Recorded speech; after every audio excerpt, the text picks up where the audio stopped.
Hello, everyone.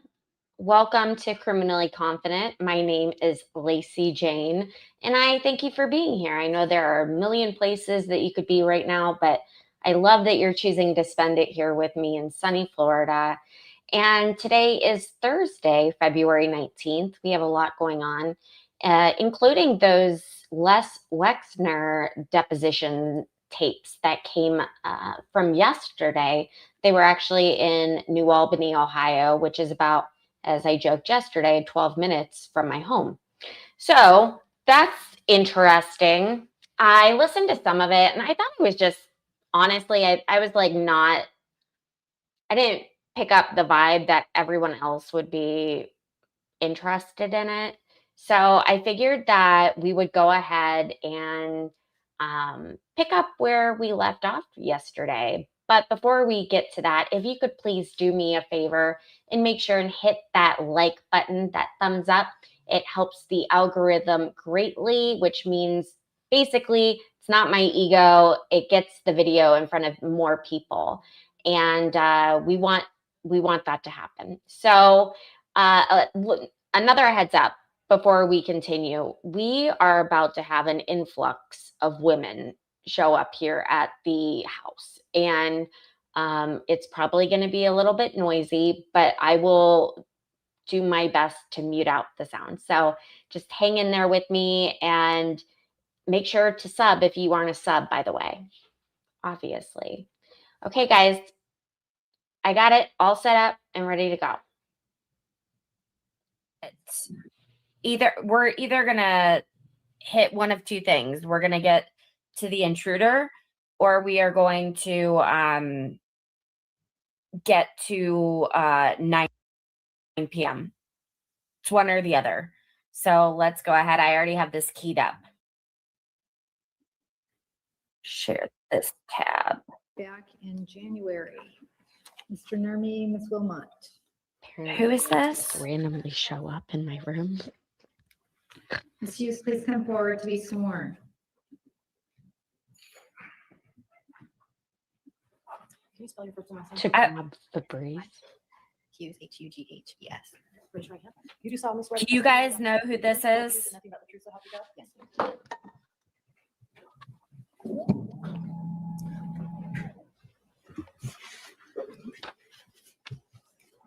Oh, I had messed up here.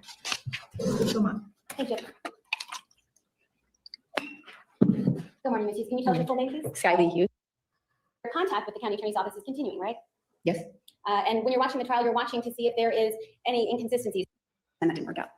So after we hung out, we stayed the night, we slept in a little bit, and then I don't remember what started an argument that day because we argued several times that month. But we were arguing, and I just remember I left crying. I didn't want to leave things that way, but I knew that he'd call me or I'd call him, and there would be apologies. That was always the cycle. So I felt unsettled leaving things that way, but I just thought we'll talk about it later because we were both so upset. So I left. I walked down the block, got into the U-Haul truck, and started to leave. And I thought I pulled up to the house one more time just to see, if anything. And I called him, and he came out on the front porch, and he came around to the side, and we were talking a little bit more. It seemed like things were going to go well, but then he was still upset. And so then I was still crying. And he went over to the front porch, and he was going to go inside, and I was watching him before I pulled away, and he turned around and flipped me the double bird, and then walked in the house and shut the door. So I just started crying. And you were crying as you drove away? Mm-hmm. A pretty serious fight that day? It didn't turn violent that day, but yeah, it was serious. I want to show you what's been marked as Exhibit 439. You could just read that to yourself.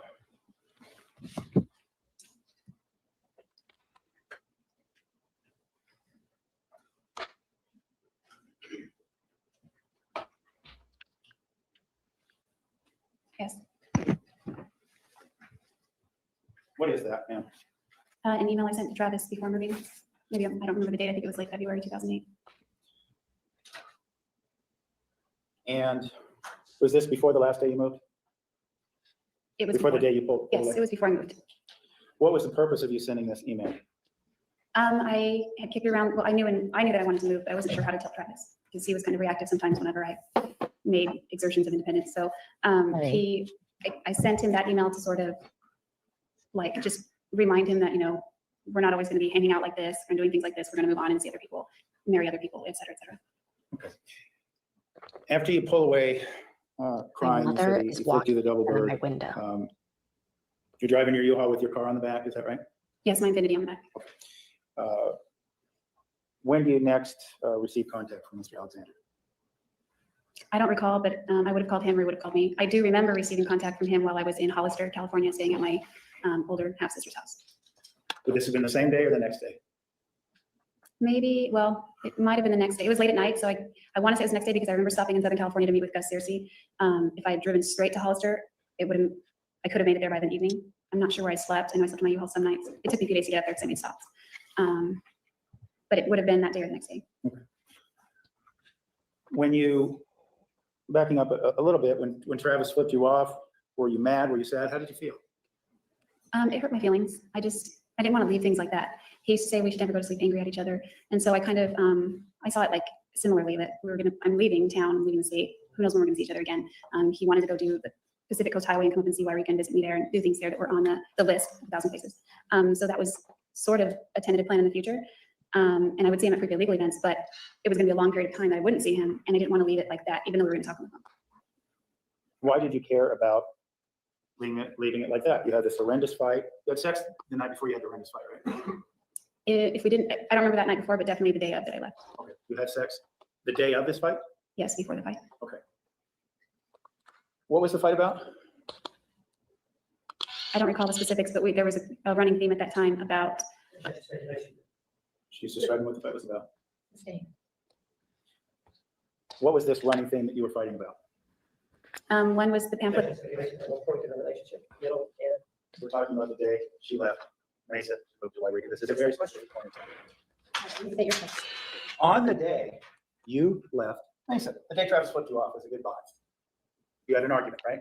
Yes, It sounds the only running scene Rude. at Okay. that point in your relationship, right? yes, during that month. What were those running themes? They were, he had come clean and told me about Lisa Andrews at that point. So I wasn't angry, I was just shocked. Like I thought, All right, we're gonna have to You don't need to apologize. speed this up. This is ridiculous. Objection. What's your rule? Yes, I'm going to roll the objection. Let's not make comments. Ask the question. And sustain the objection. Ask your next question. Damn. He told you about Lisa Andrews. yes, This is the first time you knew about this, right? no, Yes, lady. someone else had told me the day before, I think. It was in April that this person told me. And you were describing, before I interrupted, that you weren't angry with him? Sex evidence. Uh, Were you angry with him when you found out he was dating Lisa Andrews? No, I wasn't angry. How did you feel? Well, by that time I knew he was interested in me. I felt really bad Really? because I knew what it was like when I found out that he was seeing a bunch of girls on the side while I was his girlfriend. And now he had a girlfriend and I was one of the girls that he was seeing on the side that his girlfriend didn't know about. I guess she didn't know about me. I don't know. And you mentioned Mimi. Is that Mimi Hall? Yes, Mimi Hall. I think she said Marie Hall here. She goes by Mimi. And you said at Good this time you night. knew he had interest in Miss Hall. Is that Yes. accurate? Yes, Is this at the same time that he was having sex with you? yes. Why was it then okay with you to be having sex with him when you knew he had this interest in Miss Hall? Well, internally it didn't always feel okay, but it's kind of like old habits die hard. We were still together physically, so the opportunity was always there to act that way. And obviously there's still some chemistry or attraction to a degree. And I knew it was unhealthy, but I wasn't making healthy choices at the time. counselor, have you not been in a horribly toxic relationship After, with a crazy broad? well, let me ask you this before we move on. When you were making these bad choices and you said old habits die hard, were you under the impression that he was or was not having sexual activities with Miss Hall?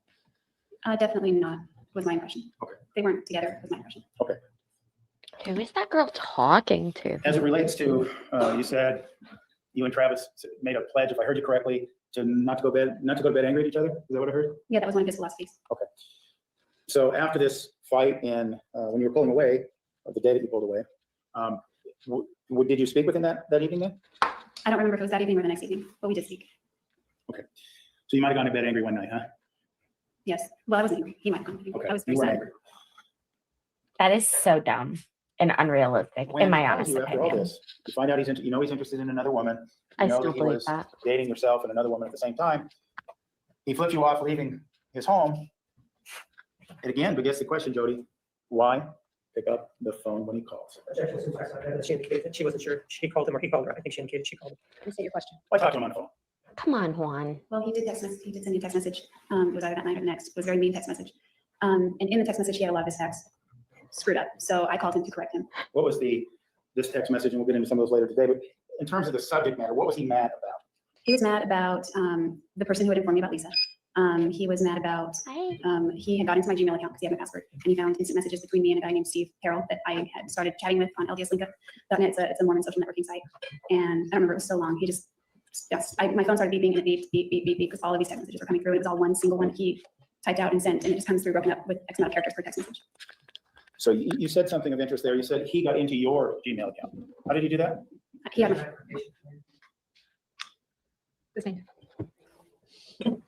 Before he texted you in April 2008, you said he got into your email account, right? yes. How did he gain access to your email account in April of 2008? Please hit the like button, guys. You Thanks. just said he got into Cool, your you may answer the question. I gave him my Gmail password and my Facebook password in October 2007. Why? It was a suggestion he threw out there for us to rebuild trust. He gave me his MySpace password and Facebook password, and I gave him my Facebook and Gmail password. He originally suggested that we exchange password on each of our accounts, and I said, I don't care, I'll give you two. And he said, okay. And I kind of regretted it as soon as I said it, but we stuck with that, so it's 2 for 2. So based on Okay. these concerns you had in October that you talked about his being unfaithful to you, a deal was struck where you who had not been unfaithful to him was to give your passwords to him as well? I'm sorry, I kind of got lost in the question. Oh, man. In 2007 in October, you talked about how you got the feeling he was being unfaithful to you, right? Or that happened during the course of the relationship. Well, I wouldn't have considered it unfaithful because we weren't boyfriend and girlfriend, but his roommate came up to me and said, sorry. Nothing off for the truth of the matter asserted. He told me that Travis was seeing other people, and that wasn't a revelation to me because I assumed that maybe I wondered if he was still carrying on the same behavior that he was while he and I were official. But he told me that he's trying to date other people, whereas Travis was telling me I'm not dating anyone, but I occasionally go on dates with people, and occasionally he sleeps with people. So we weren't together, so I didn't feel like it was my business to know about other aspects of his life there. But Hey, at the same time, we were trying Kevin. to reestablish trust Thanks between each for other because we coming. weren't sure whether or not we were going to get back together and be exclusive or supposedly exclusive. And this concern that he was dating and or sleeping with other people, that motivated you to give your passwords to him. That was part of the deal that was struck, is what I'm Can asking. you say that one more time? This information that Mr. Hepworth gave you about Mr. Alexander sleeping with other people, that somehow wound up in you giving your passwords to him? Objection, that's correct. Yeah, but he's seeing other people, not sleeping with other people. Restate your question. You received information that Travis was dating and having sex with other people, right? Well, his roommate didn't say he was having sex with people, but because that's what he was doing while he was with me, I assumed that was Objection, no, the question she didn't say that. Based on that, what did you assume? based on that. I assumed he was still carrying on the same behavior unless he had changed his ways. So this information then, going back to my question. crazy. That ultimately That's then, crazy. Hi, Lefty. you wound up giving your passwords to him, even though he was the one who was being unfaithful. Or I know unfaithful is not the right word. He was the one seeing other people. Yeah, we exchanged passwords Why did you feel the need to give yours to him? Is, I guess, my question. because I wanted it to be an equal exchange. He was giving me two, so originally it was gonna be 1 for 1, but I grew up, sure, I'll give you two, just so that he knows, like, he can trust me, and so, that's why we went up to 2. So after you pulled away, you say he's texting you, he's angry about the fact that you're conversing with someone named Steve Carroll. Is that correct? Yes, And so you made, if we understood you correctly, you made contact with him because him being Mr. Alexander, because he had his facts wrong. Is that right? yes, he did have his facts wrong. Why would you care if Mr. Alexander had his facts wrong? I could tell by the text message that he was angry, and I don't know why it still affected me, but when he got to that level, it wouldn't make me feel good, and I would just start shaking, and it's hard to describe. I would just feel some kind of trepidation or apprehension, or I don't know if fear is a little bit strong, but just unsettled. When he got mad at you, you said you would visibly shake. Yes, well, not at the beginning of the relationship, But at this point, in April of 2008, if he would get mad at you, you would shake. yes. Did this shaking? Did that begin before or after the beatings began? Before. Restate. Did this begin before he slapped you in the face or in the cheek? It was kind of like the jaw and neck area. Yes, it began in the fall 2007. Before he threw you down, choked you? Before he choked me, yes. Before he broke your finger, kicked you in the ribs? Yes. Before he pushed you down in the room, wouldn't let you leave, and insulted your family? No, I think they already began by that point. So some of the physical contact began, and you actually got to a point in your relationship where you would shake when he got angry. Is that what you're telling us? Yeah, it was like my nerves. It's kind of like how a chihuahua shakes, you know, they just kind of tremble a little bit. And you could observe yourself having this reaction in April of 2008, even when you're miles away from him in Hollister, California. Is that right? Yes, I was asleep and it woke me up and I began to have that feeling. It starts like as like a tingly, uncomfortable, like nervous, like you're nervous and starting to just get afraid. Afraid. No, afraid. My nerves were afraid, like just frazzled. What were you nervous? Yeah, so are mine. Get to the Yeah, I damn remember now, point. She was threatening to, he was just threatening to, he was angry because he wanted to know the name of the person that had told me the information about Lisa. He misunderstood and thought her name was Michelle. And he said, if you don't tell me Michelle's last name, I'm going to, you know, I don't know. He just said, I'm telling, oh yeah, he said, I'm going to tell all your friends and family basically about all the, I can't remember how he characterized it, but I think it was something like psycho things that you've done. And I didn't know what he was talking about. And so, and first of all, her name wasn't Michelle. He got that wrong. So I called him back and it was a very funny phone call. I threatened him back. You know Right what? in the back. What do you mean? When she said it, like, I actually believed that part of what she said because she was like, oh yeah. And that didn't come across as like she's lying entirely about that part. Like, I'm, from what I've done professionally, I feel like I'm a pretty good judge when I'm being lied to. That genuinely did not come off as a lie, in my opinion. But yeah, I think the last part of his text message said time to spit it out. And he was talking about this girl he thought was her name was Michelle. It was Marie, but not Marie Hall, it was Marie. And what I said was kind of mean. I was at that point, the way we left, and now he's waking me up in the middle of the night with a whole bunch of text messages. They're all unkind. He's threatening me. I just felt like he was being a complete bully at that point, and I was tired of being bullied. So I called him up and I said, after he said time to spit it out, and he just felt like he was trying to reach through the phone and still exert control over me. And I'm at my sister's house and I'm sleeping. So I think I just got fed up and I called up and I said, What did you say? it was really mean. I said, the only thing I'm gonna be spitting out is the fact that you're a pedophile with a past and something like that. And I was saying, I don't know. At the time I characterized what I saw it as child pornography, but I realized it wasn't child pornography, it was just a picture of a young boy. So I think I said something to that effect and he got very quiet.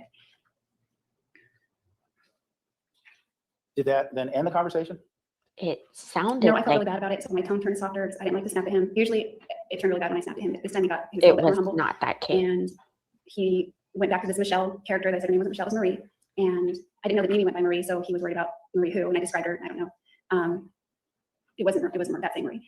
And so, I don't know, we just talked it out eventually, and I don't remember how it ended, but I think it ended up like I was more apologizing. Lies. It always seemed that way, like our arguments would always end up with me apologizing more, and I felt bad for saying that too. Okay. From Hollister, then, where do you go? Is this where you meet Mr. Searcy to go back up to Ricah? Can you just explain that to us? I think I met Mr. Searcy in Southern California and then drove to Hollister and stayed there one night, maybe 2 nights. I think it was just one night, and then hit the road and went all the way to Ricah. And at that point in time, then you began, this is when you moved into your grandparents' house from what you're telling us before, right? Yes. Okay. Now you are hours away from Travis, right? Yeah, about 1,000 miles. Okay. You talked earlier about how you felt like he could reach through the phone and grab you. Did you feel any differently with a few more days and a few more 100 miles behind you? It was a gradual process, but I started feeling after I moved to Ricah like this cloud was lifting off of me. I don't know what kind of cloud, just maybe I wasn't seeing things clearly while I was in Mesa, or I was very depressed. I was suicidal during that time, and I wasn't feeling that way then. Finally, when I moved to Ricah, I enjoyed spending time with my grandparents. They're not getting any younger, and so I liked the time that I was spending with them and my brother and sister. But obviously, association with family, I was enjoying, and my photography business began to really take off. Well, I had a lot of weddings booked. I didn't end up getting to shoot those weddings, but other portraits and things, the market was pretty open there for the taking. Okay. You were happier there in Ricah? I was still depressed, but I felt better than I did in Mesa. Okay, are we Was it still moving on? Depressed about what? It was still up and down with Travis, so I would feel down at times and then up, and then sometimes I would do something to piss him off, and he would say, send more mean text messages or emails or chatting or something like that. So I didn't like that because I knew that I would still have to see him in the future as far as that prepaid legal events. And I wanted us to be able to be friends. I wanted us to be able to show up at these events with our own respective spouses and be happy for each other. I was friends with my previous exes, and with Travis. Stay away from crazy women. Was that this desire to remain friends and the fact that you might see him at prepaid legal events? Was that the motivation behind continuing any kind of relationship with him? Well, maybe partly, but it was more the fact that I still had feelings for him and I still wasn't making the best choices for myself. And so I would still call him. I would still answer calls when he called me, and we just continued almost the same thing except from far away. Okay. We heard yesterday a recording of could only really be characterized, Oh, God. both of it anyway, as a phone sex conversation that you recorded on May 10th. were you having other similar chats of a similar nature with Mr. Alexander when you moved back to Wairika? Yes, that's when they started. How often did they occur? I can only think of 3 other times other than that one, and then prior to moving, it had only happened 1 time. Now, you mentioned earlier this desire to be friends and that your families might spend time together and that sort of thing. Why talk about subjects that we heard on the phone call? Why talk about those? Why not just leave it at talk about prepaid legal or mutual friends? Actually, I liked it. It wasn't about the sex. It was more about, I mean, I wasn't having sex, but it was more about, he was very nice to me. He was complimentary. He said nice things. Even when they were explicit, they were still complimentary toward me. And there were times when he was very mean, and then he would be nice. And I craved the nice from him rather than I dreaded the mean. So when he was nice, I tried to prolong it so that it would last longer. The nice that you got from the sex, so you try to make the phone sex calls last longer. Is that what you're telling us? Yeah, I wanted to draw it out some so that it wasn't just, like bam, bam, and then hang up. So that it was actually we used to have long conversations, and they were pleasant, and it wasn't sex. The topic of sex might have been broached, but it wasn't phone sex. And so now it seemed like he would be very nice to me, but then it would always lead to that, or he wanted it to lead to that. So at times, like the one that you heard yesterday was, he wanted me to get on the phone and start talking to him, and we had already sort of had that topic come up just prior to that phone call, minutes before that phone call. And so I agree with this. I knew that's what that phone call would be about. So I did call him knowing that that's what it would be, but he was being very, very nice online, and I hoped that he would continue to be nice to me on the phone. To a degree. And we're talking May of 2008, right? Yes, that one would have been May 10th. But these other calls, was this the one we heard yesterday? Was this the last of these calls? Was it the first of these calls? No, it was probably the third. Well, there was the one the day after we broke up. I don't know how much, I've never done that before, so I was just kind of listening and trying to say some things. I'm sorry. The phone call you were just describing for us, that was the first instance you had phone sex with him. This is before you moved back to Wairika, right?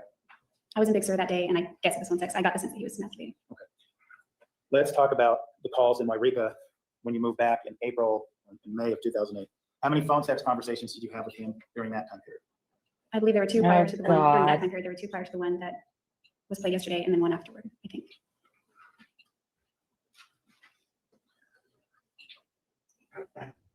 What other things, you mentioned your photography business starting to pick up.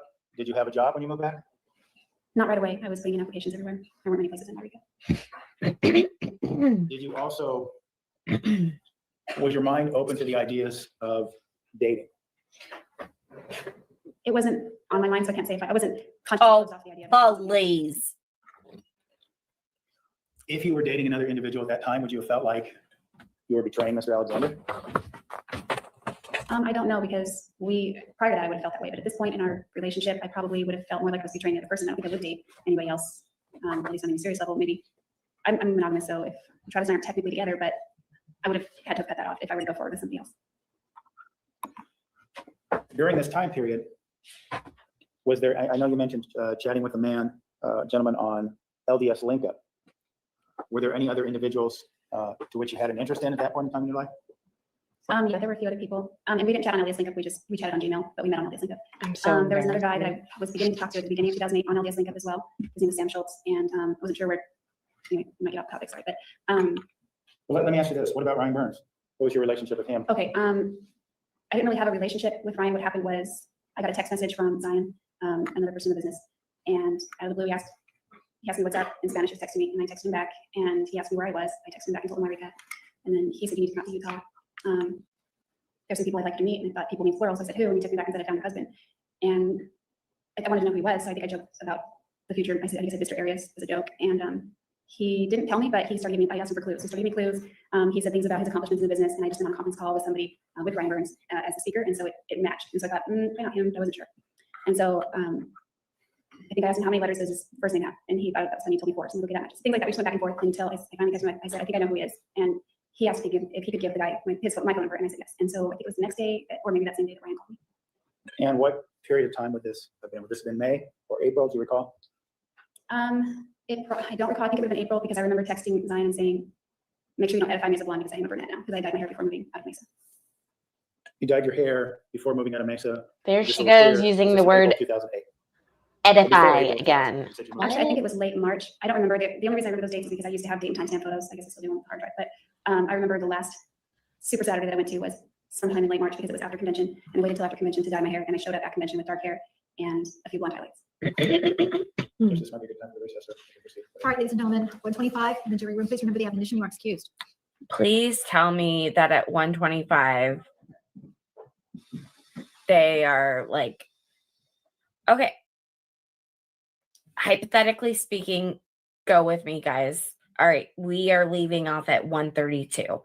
I want to hear what this is. Okay. Without reading what he said, you recall some of the things he would call you. Judge, if you could just give us a date, that'd be the time for the date and whatever she's going to say, that she's refreshed about. I think this is the She's- text her message recollection of what she was never session. given any time just to testify. Section. Objection, recommendation. All right, never mind. Either or could be used with how they were speaking to one another.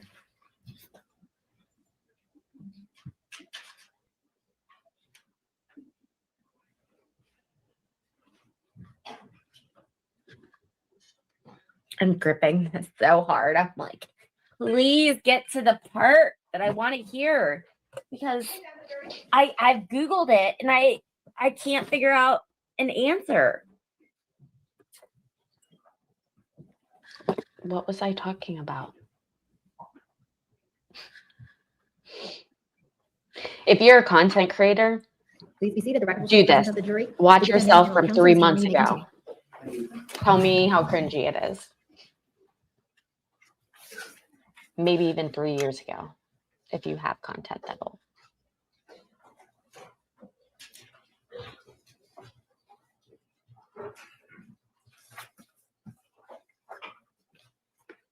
Ms. Arias, before we pick up again and speak about your relationship with Mr. Burns, I'd like you to take a look at exhibits 440 and 441. And actually, let me say 440 for the time being. And let me see if you recognize. Hold on.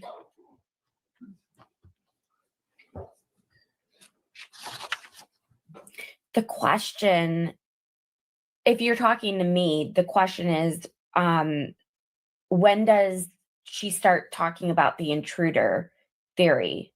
I've looked, I've chat GPT'd it. I'm allegedly in the right video. I just like, I'm sick and tired of hearing about things that I don't need to, I don't need to know about. So let's get to the good stuff. Also, just so you guys know, my laptop is down to 29%. So I don't know why that is. Because it's plugged in. So we're going to adjust as needed, but yeah, I don't know. Let's go back.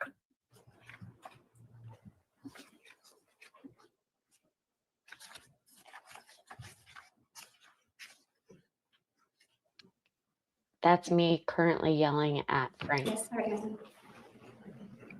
I'm having my husband grab me And what is exhibit number 440? a charger thing. These are text Thank messages you, sent from guys. Travis and I, dated, well, it says it's dated from 2106 to 6608. And do you recognize those as being those text messages? Yes, these are all the text messages. Well, not all of them, some were deleted, but the ones that were recovered, these are the text messages between us. And as best you can recall, are the times correct? Actually, no, the time is 7 hours off. It's 7 hours ahead. Okay. Thank you, Ms. Arias. Now, we ended this morning with talking about Brian Burns, and I believe you were just telling us how misused his brother Zion, told you he found your future husband, that sort of thing. And I think we're at the point in time where Ryan was going to call you, or you received a call from him, right? Yes, I received a call from him one time when I was walking out in Ricah. Okay. And had you recalled meeting Mr. Burns before? I think he recalled more than I recall. The only thing I remember about him is I saw him in Oklahoma City in 2008. He didn't seem very approachable, not because of his manner, but because, Yes.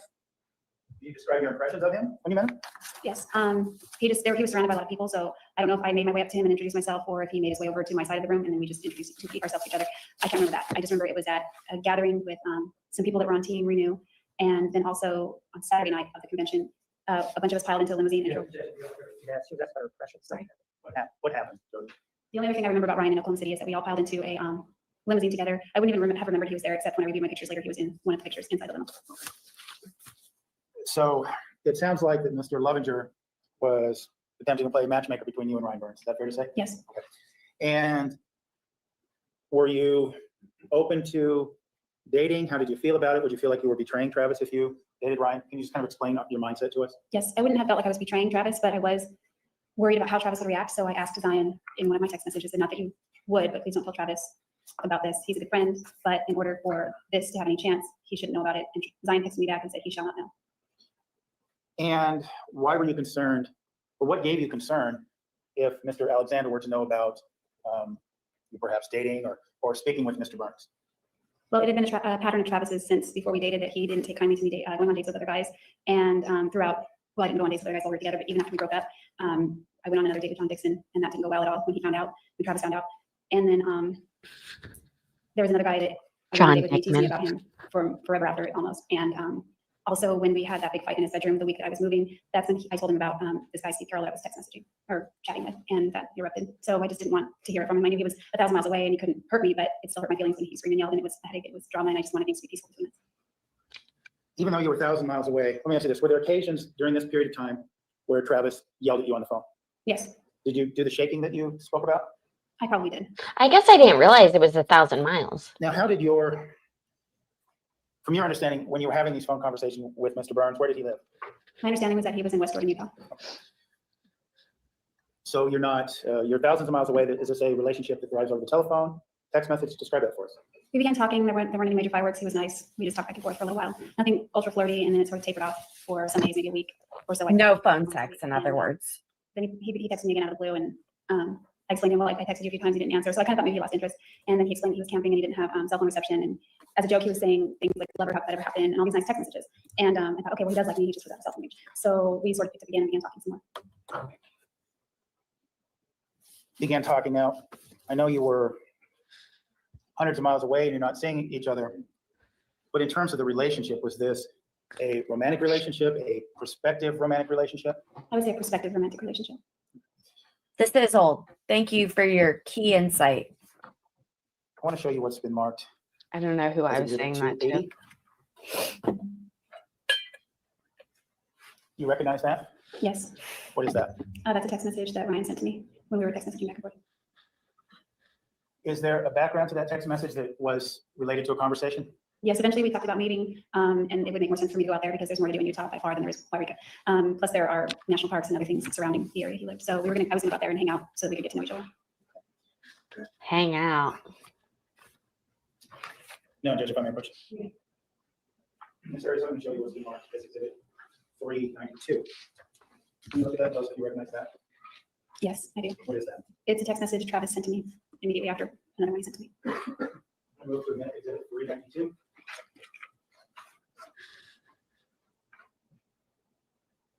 Whatever, Judge. Bye, Matthew. Have a good one.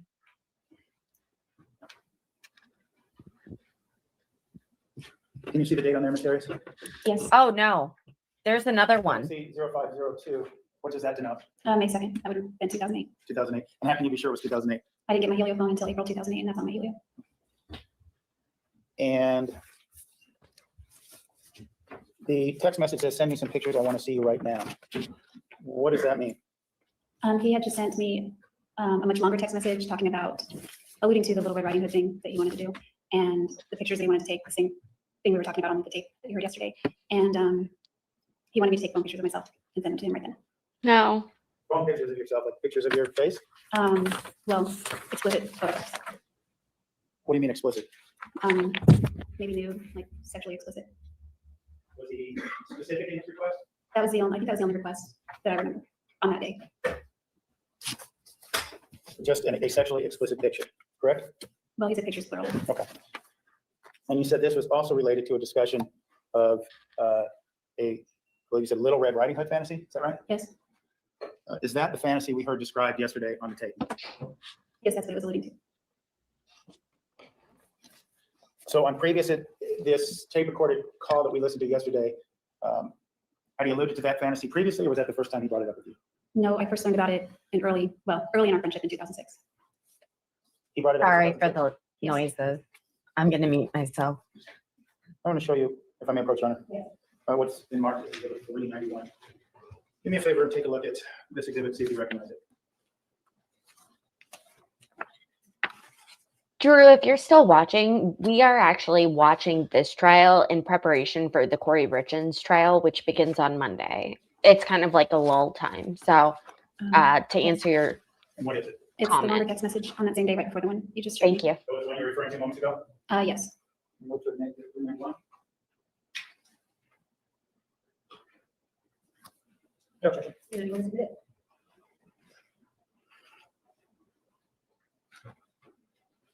And so we're clear, Ms. Arias, before we begin to discuss this.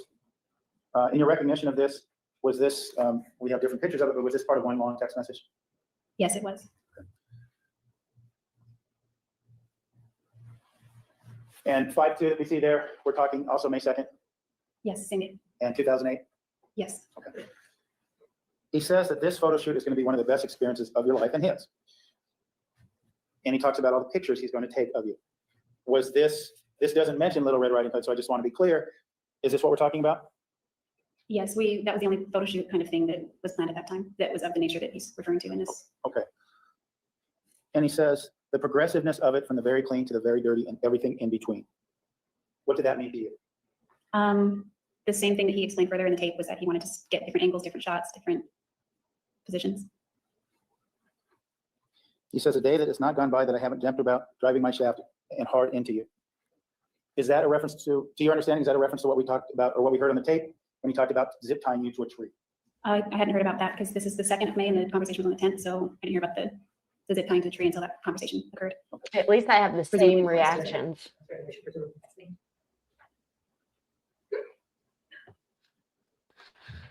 He references in this email, I have no desire to think of anyone else in my scandalous fantasies. Is this a reference to Little Red Riding Hood or is it a reference to other fantasies to your understanding? My understanding is that he's saying he doesn't want to fantasize about anyone else except me, but he said that to a lot of girls, so. Objections to information and instruction. Yes, go ahead. Stay preemptive.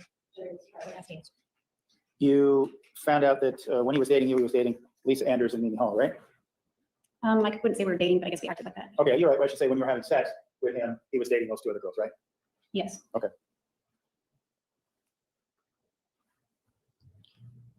He talks in here and in the tape about fantasizing about you and getting himself off on many occasions. To your understanding, is that a reference to him being by himself or a reference to these phone calls, this phone sex you were having with him? I assumed it was a reference to by himself.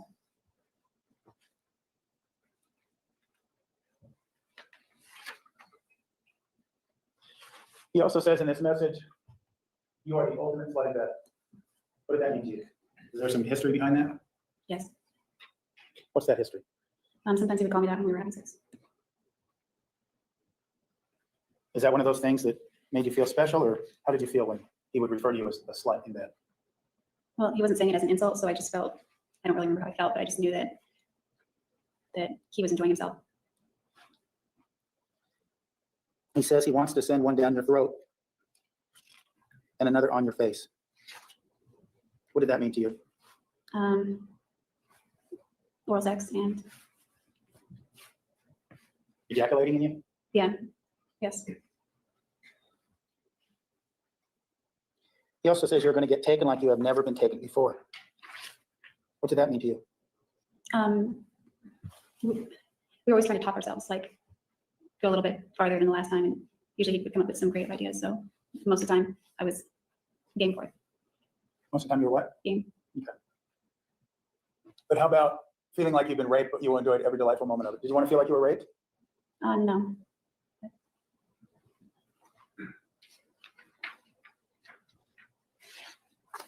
Good afternoon. So you're accurate here. He also says, you'll rejoice in being a whore. That sole purpose in life is to be mine, to have animal sex with, and to please me in any way I desire.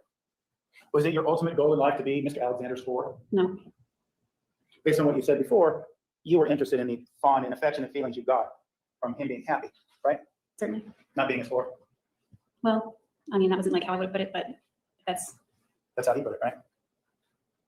well, I mean, sometimes I wouldn't enjoy like being with him, so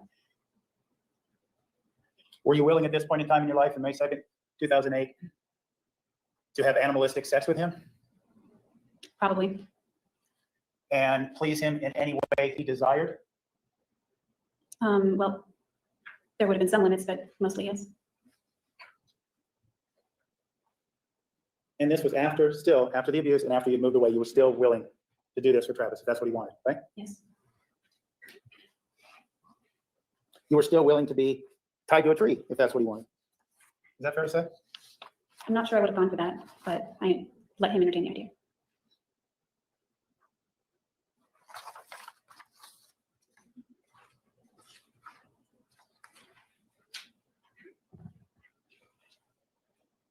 He also asks or talks about him doing anything I know. that you want him to do in this part of the text message. Can you see that? Yes. Were you going to ask him to tie you to a tree? No, not that. You're going to ask him to ejaculate down your throat and on your face? I don't know what I would have asked, but I probably would have gone for something like that. You didn't really have interest in Mr. Alexander as a quote unquote sex slave, did you? No, I didn't do like that.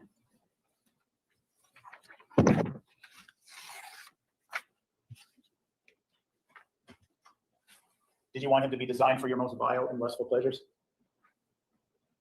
No, I don't think any of my pleasures were vile, but maybe lustful, and I didn't expect him to be designed for that.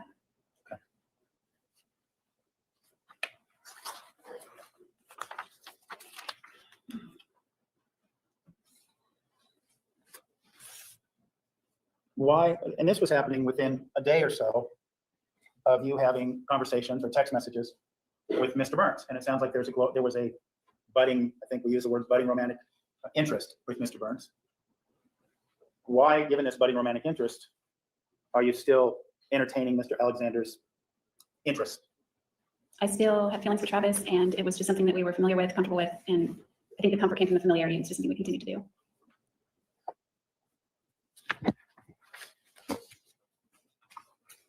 Okay.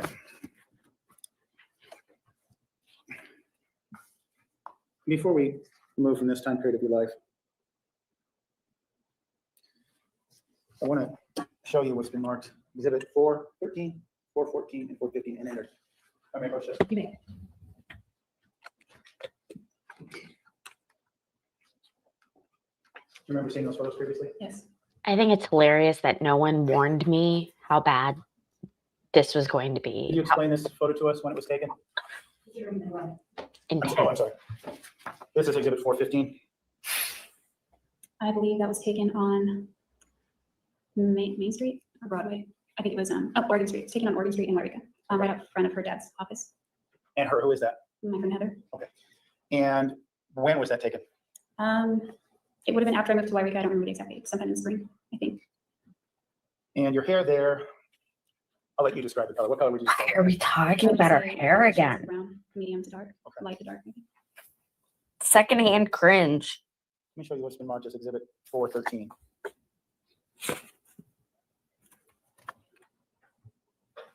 Who's that with you in the photograph? It's my little sister. Do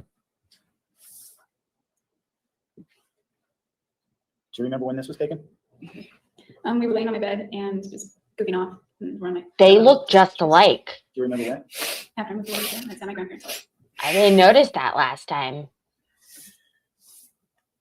Was this around the time of your phone call with Mr. Alexander? It would have been somewhat contemporaneous. You said a few disparaging things about your sister during that phone call. What did you mean by that? You said she was stupid. Can you explain? Yeah. I wasn't aware at the time that she had a drug addiction and she was an alcoholic. And she was only Yeah. 17 and she was also coming out of an abusive relationship that she was hiding from the whole family. So I didn't know any of those three problems. So I thought her behavior was Damn. off. She was kind of out of it most of the time. So I thought that's just how she was because I wasn't aware that she had those problems. And it appears to me in this photograph, I would describe the hair color is very shades of brown. Is that what you would say? Yes. Let me show you what's exhibit 414. Do you remember when this was taken? Yes. When was this taken? In the spring, also 2008. Who's that with you in the photograph? That's my parents' dog. Her name is Jewel. And it appears your hair is brown in these photographs. Yeah, it's was kind of from maybe dark blonde or light brown to dark brown. When did you dye your hair brown? I don't remember the exact day, but it's in text messages. It was while I was still in Mesa.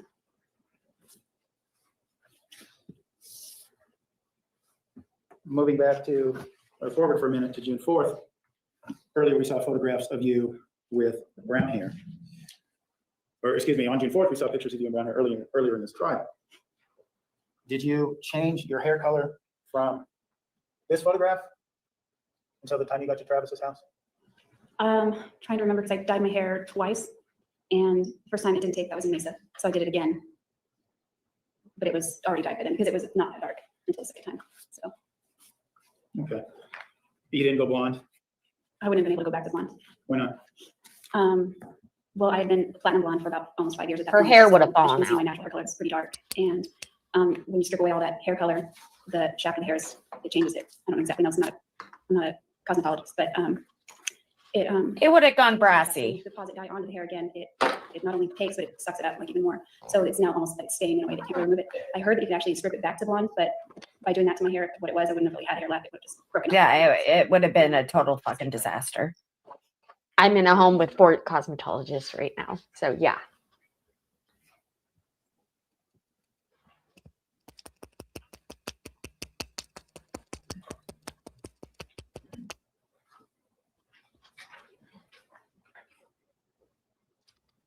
Serious, I inadvertently gave you the wrong exhibit earlier. I'm going to now hand you, if I may approach, Your Honor, with exhibits 407 and 423. I'm going to ask you if you recognize these exhibits. I'm not reading the chat right this moment in case you guys are saying something. I'm trying to change something in my studio. You mentioned just a moment ago that you dyed your hair brown in Mesa and that there was reference to that in one of the text messages. Would it refresh your recollection to take a look at these exhibits and determine if such a text was in there? I'll look for it. It's not really in order.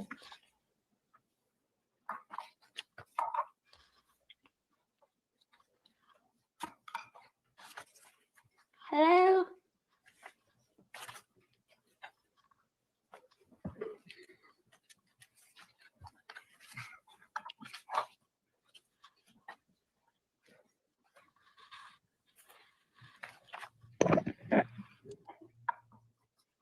I think I found it. Yeah. Okay, and having refreshed your recollection with the document, when did you dye your hair brown? Well, it says Refresh recollection, she just gives the date. If you could advise us what day, based on looking at that, you dyed your hair back to brown. yes, I would say it was on 3/20/08, but it says 3/21. Oh my God. Juan. I hope the judge is just like beating him. His objections just have me like all over. Okay. I'm making it so that only subscribers can comment. So if you aren't a subscriber No, to I my didn't. channel, you're going to need to be. Just I'm letting you know now. No, you. So now no, it's I a great didn't. time to like and subscribe. Please and thank Based on your you. review It's of the free. document. I'm not telling us what the document said, but based on your review of the document, That was like a what bail day threat. did you dye your hair from blonde to brunette? Would have been in the evening on the 20th of March. And since that time, you've never gone back to blonde. Is that correct? Who the fuck Well, cares? this first time it didn't take very well, so I took more time. It was like a, I don't know how to describe it, like a kind of like a very brown, sort of medium brown. It's not what I was going for. I wanted it darker. All right. Now, we've spoken earlier about, and some references have been made to your communication with Mr. Alexander. It wasn't just in person, it wasn't just by phone, verbally, you also communicated through text messages and other forms of internet chat. Is that correct? Yes. In these so we have a better sense of your relationship, everything that led up to June 2008. Was he assertive and aggressive with you in these emails, in these text messages? Very much authoritative, Very much what? assertive, aggressive, and authoritative. Okay. Do you recall some of the things he said to you in these text messages? And if you need a moment to refresh your recollection, you certainly can. You're not talking about the instant messages? You're talking No, right now let's talk about the text messages. Okay. Without reading what he said, do you recall some of the things he would call you? Judge, Oh. could you just give us the date? That we can tell us the date and whatever she's going to say that she's refreshed about. The objection to that. Judge, her recollection of what she doesn't have to give date and time just to testify is not an appropriate objection. Objection by revocation. We should give the date prior to indicating the statement. Okay, I'll find it.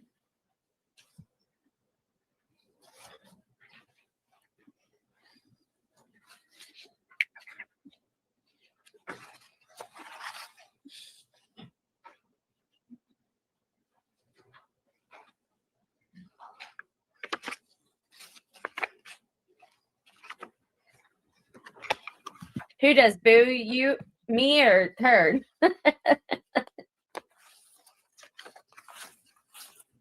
Allegedly, I do not have a doppelganger, so I don't know what I was talking about. Allegedly. The one that I remembered was on So let me just check if there's a date. 5/26/08. Got you. Got you. Well, What did he call, what did he say to you on 5/26/08? he called me, well, he said I look like a pure whore. Oh, And that was on 5/26/08? Yes. wow. And do you understand why he called you that? Was he upset? Something of that nature? Yes. Well, he was upset about a lot of things that day, but there was a specific reason he called me that. Why he called you a whore? That's funny. He found a comment that I left on another friend's page on his Facebook, on one of his photos. And this, you said another friend's page. What are you referring to? On his Facebook page, the guy had a photograph up and I left what I thought was a funny comment on it. Do you recall what the comment was? Yes, it was a reference to the movie Anger Man. It's a comedy with Will Ferrell. And can I explain the context? What do you, well, let's say, first of all, what was the comment? I put, are those man boobs or are you just ripped? And this was the comment. Travis was mad at this comment and called you a whore because you said you made a movie reference. Yeah, it was a joke about the movie, from the movie. Was there other discussions with him that day? Be they, specifically May 26th, be they verbal or written discussions? There were these text messages and also a chat conversation and a phone conversation that followed. Is this a chat conversation we heard in evidence earlier where he calls you a three-hole wonder Yes, and a slut yes, and a whore? yes, and many other things. What other things do you recall him calling you during that conversation? Calls me a bitch. He tells me I'm worthless and he tells me I'm shit. And to your understanding, this was about an Anchorman reference posted on a Facebook page. That was not one of many convoluted subjects that he was angry about. Was there other things he was angry at you about? Yes, Bye, That- Matthew. To your understanding. Have a what were good those one. things? he was angry because I told him I would drop the subject of him getting help for his stuff and What do you mean it's stuff? his sexual problems.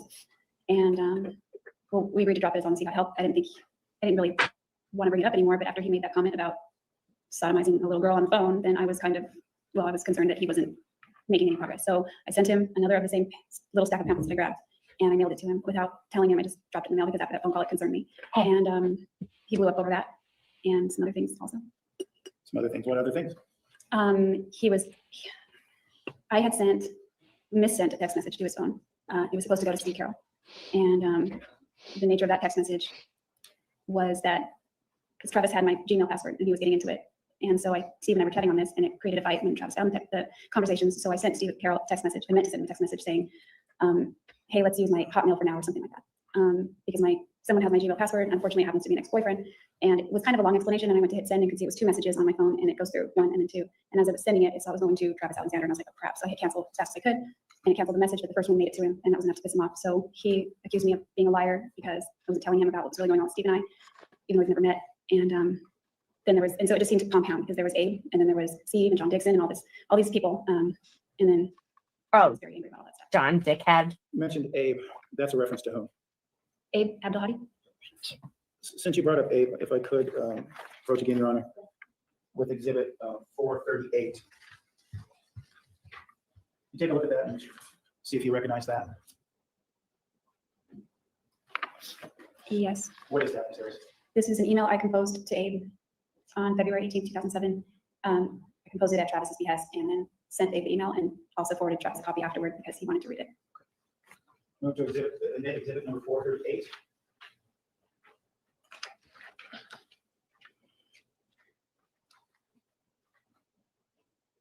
Jeff, may I record witness on this one? You may. If there's an objection. With regard to this, it says subject forwarding our friendship, correct? That's correct. And it does say that it's from you, right? Yes, And it does give a date, doesn't it? yes, And it does say that it's to Travis Alexander, doesn't it? the forwarded email is. No, it doesn't say that. It says to, doesn't it? Objection, Your Honor. This is beyond board arguing the witness. This is cross-examination. You can wait his turn.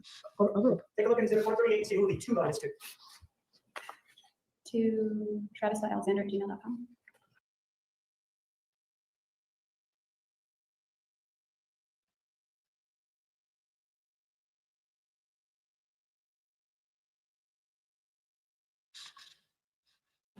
This isn't, and there's underneath there. I was like, you know was what it I stands on for? mute? Line carbon copy. You just told us, ma'am, that this was composed at Mr. Alexander's behest, right? Yes. And that you sent it to Mr. Abdel Hadi, right? Yes. And that you sent a copy to Mr. Alexander, right? Afterward, yes. You didn't do it at the same time, is that what you said? Ma'am, isn't it true that what happened is that you actually, It wasn't important, but thank you for letting me know. I'm gonna object. He wants to say this across the with the foundation for this exhibit is late, and we move for submission. He's already explained. Okay, so I was saying that I feel like he's overstepping. This doesn't feel like voir dire. This feels like a cross-examination. Like he's just getting a little antsy on the bit and wants to get to the race, but he's gonna have to wait his turn.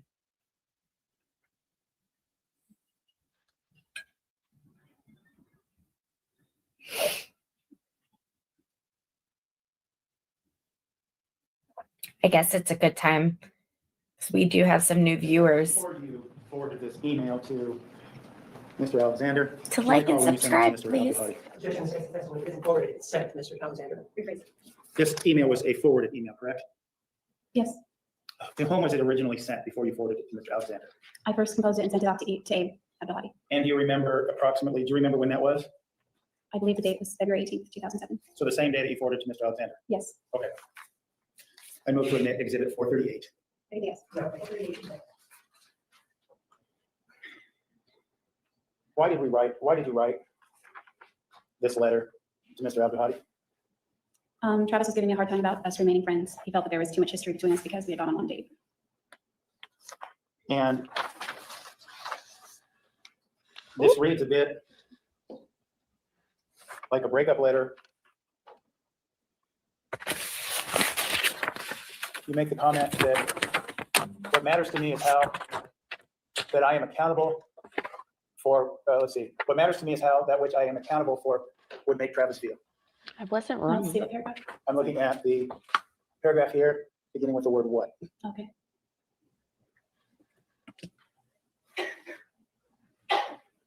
What do you mean by that? I just wanted to put, well, Travis and I already become official. Well, I guess I just call it official because it's when we decided. Facebook official. So I wasn't dating Abe during this time, but I was still his friend, and it's very common at the pre legal events to hug associates that you know, kind of like we're all a big family. So Travis was not comfortable with me hugging Abe. He had said that his friend Chris called him, and told him that he saw me hugging Abe at one of the Super Saturdays in Anaheim. And it made Travis uncomfortable. And then I thought to myself, would I have done that? Would I have hugged Abe if Travis were with me? And I realized I wouldn't have. So then I realized, well, that means I'm acting differently in front of Travis than I would otherwise. And I didn't like that I didn't want to be that way. So I decided I wanted to conduct myself. Oh my the way God. if Travis This was, were with I me. brought this blanket with me to Florida. I'm a little confused. When we go to the I paragraph, think we all are. you said, when we hugged at the Grove a few weeks ago, my intention was nothing more than to warmly greet a friend and business associate. Right?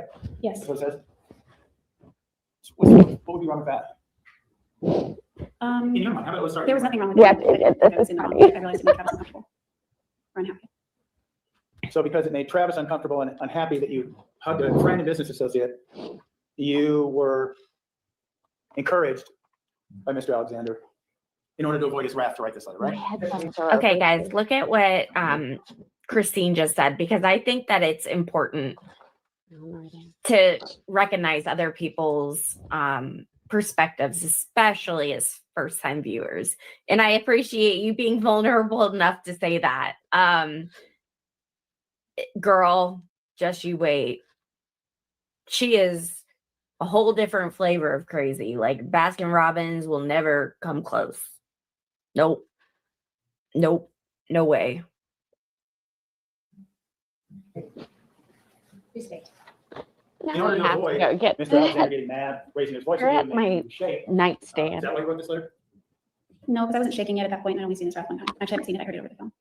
I just wrote it more so that he would feel better about my interaction with Abe, and so that Abe was on the same page as me, so that he didn't take any offense when I was less warm and friendly for him. Why? You just told us a minute ago Oops. that you didn't think there was anything wrong with hugging a friend or business associate at the Grove. Travis did. Why was his feelings on the issue more important to you than yours? I felt maybe it was just not a good way to look at things at that time, but I used to believe that when you're in a relationship, the other person's feelings should take precedence. Is that what you mean when you say his happiness is of cardinal significance to me and his feelings opinion I value more greatly than both? Yes. The next paragraph begins with, I didn't write this email to expound upon my secret worship Travis agenda. What does that mean? Because it sounds throughout the email like I'm putting him on a pedestal, and I really was, but that wasn't really the reason for the email, so that's not, it was kind of just a joke, but that's why I wrote that. And you also write in this email, I think you're a great person who has never had a single bad intention towards me, and I appreciate all the time you've taken to impart your knowledge, perspectives, and experiences. You didn't hold any ill will to Mr. Abdulhadi, right? No. You didn't want to kick his ass in the bathroom, like we heard Mr. Abdulhadi. As it relates to your understanding, I know we talked, is this part of the conflict between Mr. Alexander and Mr. Abdulhadi? Yeah, that's one component of the whole conflict regarding that subject. I cracked myself up. I literally Did you have ever it. ask Travis to write a Mute a myself. similar letter to the woman who was hugging him in Oklahoma City? No, I would never have done that. Why not? I didn't like the way it felt when he asked me to end my friendships. So I wouldn't have done that for him. And I've never done that with any of my boyfriends. Did he ask you to end other friendships with male friends? Yes. Could you describe that for us? Yes, he didn't want me to be friends with John Dixon. And so we're clear, Mr. Dixon was the gentleman brought up in the tape we heard yesterday? No, not in the tape. He was the one that we fought about prior to our leaving for House of Pine. And he was just a friend, right? Just a friend. Well, there was a sort of romantic interest there, but it wasn't anything that I would let blossom because he wasn't a member of the church. Were you encouraged or motivated by Mr. Alexander to write a letter like this to Mr. Dixon? Yes, not, I think it was quite as long, but there was a similar letter written. She was hardly a member of the church. Was it humiliating to you to write these letters? It was awkward. I just tried to write from my heart. And aside from Mr. Abdulhadi and Mr. Dixon, were there other males to which Mr. Alexander wanted you to end your friendship? I can't recall. He was just hostile about most interactions I had with guys, but those two stand out because he actually wanted me to stop being friends with them. Okay. And you did? In Oklahoma City, well, almost. In Oklahoma City, he demanded that I call Abe right then and there that same night that he saw him and I talking and end our friendship.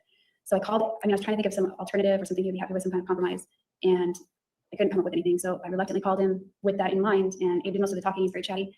And the more he talked, he seemed kind of level-headed, and I just couldn't bring myself to do it. It seemed confrontational or a little bit bold for me to say, hey, let's stop being friends, and unnecessary at the same time. So what I did instead is I just made a promise to myself that I wouldn't make any effort to contact him at all as long as Travis and I were together. And this was in Oklahoma City. I want to be specific because we mentioned a couple different conferences. What year was that? That was March 2007, Oklahoma City. And just so we're clear, you went to Oklahoma City with Mr. Alexander in March of 2007 and March of 2008, is that correct? Yes, both. And when you went in March of 2008, this was subsequent to a history trip, correct? Or did you just go? Yeah, it was all the same trip. We hit all the church history sites first and went to convention. Did Mr. Alexander, well, let's talk about this. Did Mr. Alexander ever encourage you to end friendships with women? Yes. Could you describe that for us? Yes, he didn't like my friend Rachel. One of the only close friends I had in church. I met her in Palm Desert. She went to the same branch. The branch is the same thing as a ward. They just call it a branch when it's a smaller number of members in the group. So it was a branch in Palm Desert. She was part of that, and our friendship blossomed. And Is this the same Rachel you lived with when you moved to Mesa? yes, that's when I moved in with. Oh, well, that's awkward. And to your understanding, why did Mr. Alexander want you to end your friendship with Rachel? He became hostile not toward her because he didn't interact with her a lot, but in conversations. After I had a conversation with him, which came after she and I had a conversation that we need to go to our bishops. Yourself and Rachel had a conversation about going to the bishop.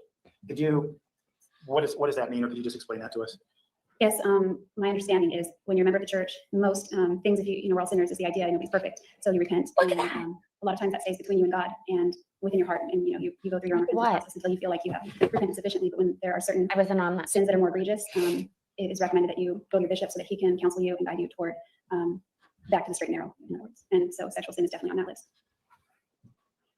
So your conversation with Rachel then related to sexual sin? Yes.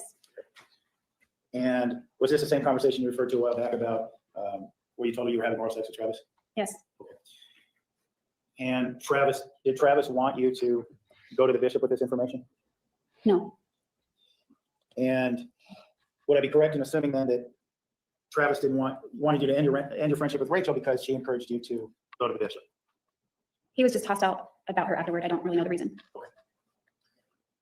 Aside from Rachel, did he want you to end your friendship with anyone else? Any other females, excuse me?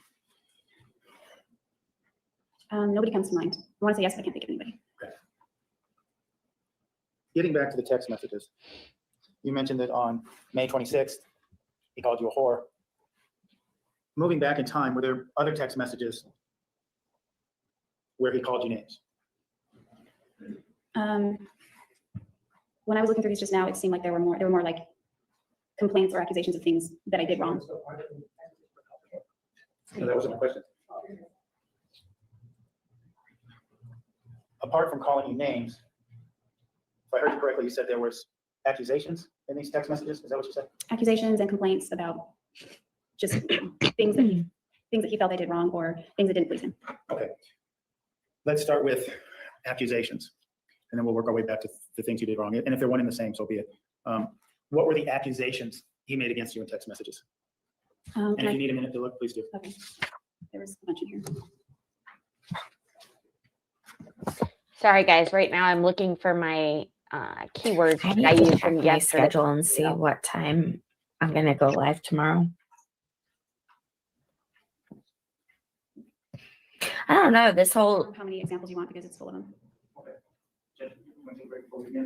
right, ladies and gentlemen, please pick up Perfect. 3:20. We'll start promptly at that time. Please remember the admonition, you are excused. 3:30 seemed to have worked well today, so we'll probably do that again tomorrow. Do you guys ever wonder what they eat in court, or what like the defendant eats for lunch? Because I wonder that all the time. Like, do they bring like a lunch from jail, or do her attorneys feed her? I still don't know that. Does she go back? She goes back into custody during lunch, right? So like, what is her lunch situation?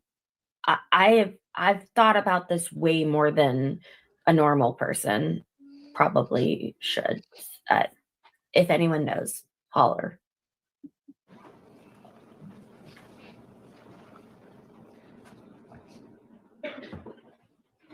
What time is it here? It is 8:19. We're going till 9. It is 4:40.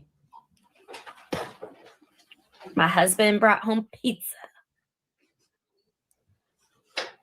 I ain't got no husband here.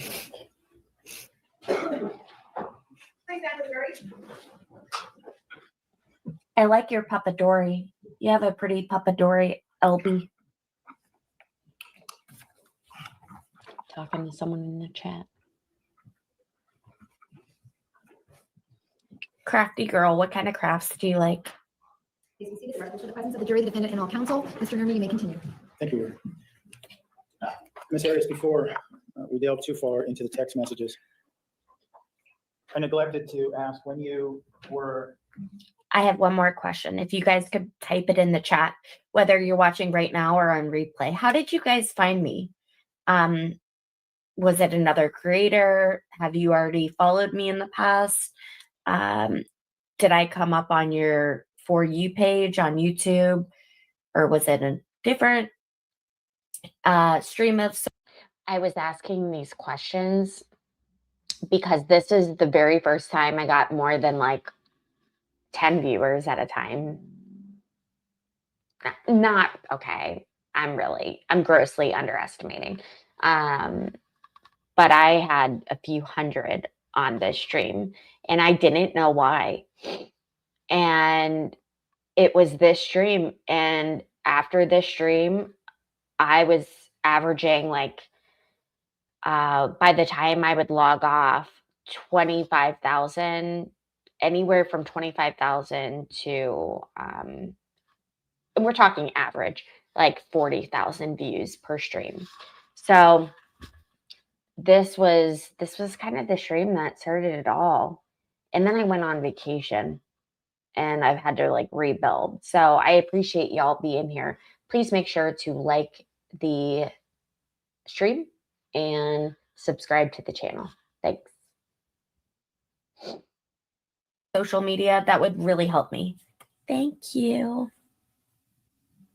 You were talking about your friendship with Rachel Blaney and her suggestion that that you go to the bishop.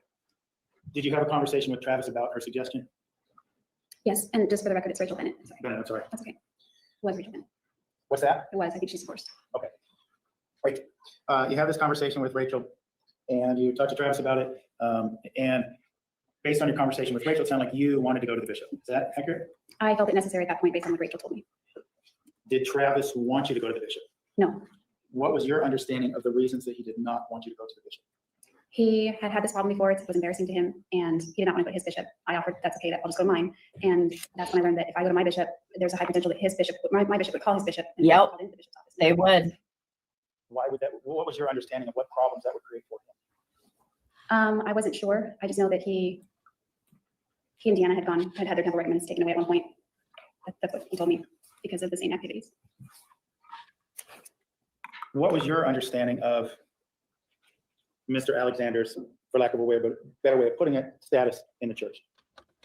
Wow. Well, I was actually real nervous about talking to him because he baptized me. She's explaining. In order to baptize, you have to hold a priesthood. He was a holder of the Melchizedek priesthood, which is a greater priesthood. So my understanding of it at that time was that when you hold a priesthood, you're delegated with a certain authority to act for God. He had read the Book of Mormon 23 times at that point. He could quote hundreds of scriptures, maybe more from memory.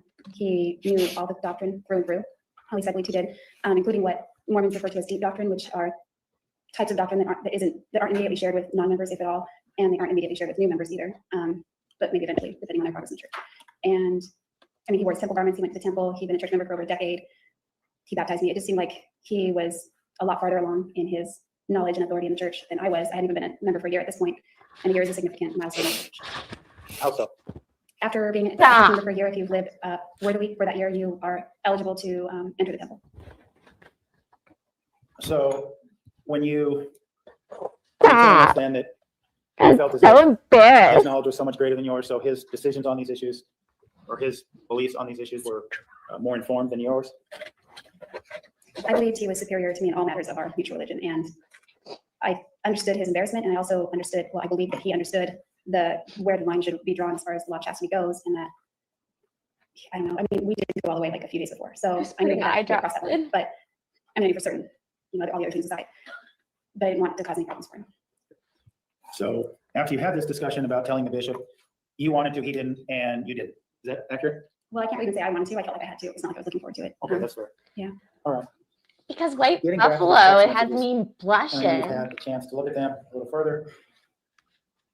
Rather than going backwards, perhaps, we'll go back in time and move towards 2008. Earlier during your testimony, we saw a couple pictures of that you testified were pictures of Mr. Alexander's penis that he had sent to you. Do you recall that? Yes. Sharp turn. Having reviewed those text messages, are there other times in which he sent you pictures of his penis for erection? Yes. And do you remember when those were, having looked at the text messages? And if you need to refresh your recollection, just let us know. Yes, they would have been February 2008. Okay. And the messages you see, are those just the verbiage, or are there more pictures associated with those text messages you have before you? There are pictures associated with these text messages, but the pictures aren't here, just the text. Okay. How often did Mr. Alexander, well, we've heard of 2 occasions when he sent you a picture of his penis. He is. Were there or other occasions when he was. did that? There were other occasions. Do you remember how many more? Several, not tons, but there were many times. What was that? I mean, I couldn't count. Okay. Somewhere around 10, I mean, over 10, under 20. I'd say. Okay. I wonder where maybe. Did you ever request these pictures? Sometimes. Why? I requested pictures of him, but not his, that. Girls never want to see that. Sorry. There's his penis? Oh, yeah, well, in public, yeah. Okay. You never requested pictures of his penis, but he sent them to you. At the same time, and when you read some of these text messages, were there times when he would request pictures of you via text message?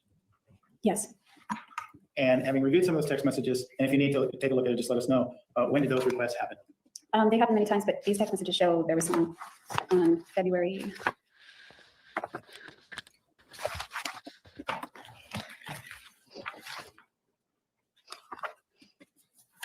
February 20. Yeah. I still stand by that. Girls just don't ask for those Now, photos. looking at February 5th, 2008, 25th. Huh? 25th. 25th, excuse me, 2008. There are Like, I'm blushing. I a don't series of messages. know things. Well, let me ask you this. When you look at these messages, whose phone are these Gotta blow my nose. based on? When a message says incoming, does that mean incoming to your phone, or incoming to Mr. Alexander's phone? It would be incoming from Travis's phone, like a message he received. And on the 25th of February 2008, it appears there were numerous text messages that day. Would that be fair to your recollection? Yes, we were going back and forth for the whole weekend, I think. Almost, what? almost the whole weekend.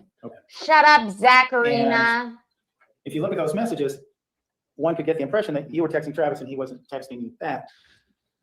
To your recollection of events, is that accurate? No, that's not accurate. Are there text messages that you sent Mr. Alexander that are not included in That's a fake in the data that is before questionnaire you? photo. Yes, I was responding to him and he was responding to me back and forth for this entire thread, but all of his they must be deleted because they're not here. You said, before we get into the content of some of these, you said that you were going back and forth that weekend. Was there something going on that weekend between you and Mr. Alexander that isn't reflected in these text messages? Yes, well, it's not very detailed in the text messages. Okay, since it's not, please provide us that detail. Was there an argument? Was there a vacation? What was going on in the February 25th, or I guess it was a weekend? What was going on that weekend? Well, it started as an invitation. He was going to take me somewhere I got some articles of organization. All right, Zach wants to rumble. Oh, hold on.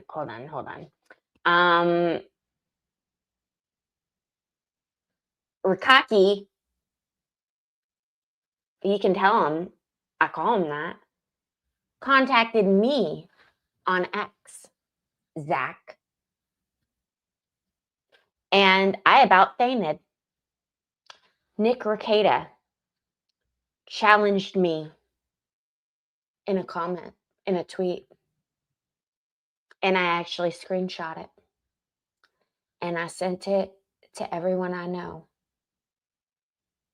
And I was like, look, Nick Ricah, the Nick Ricah, thinks that he is more chaotic than me.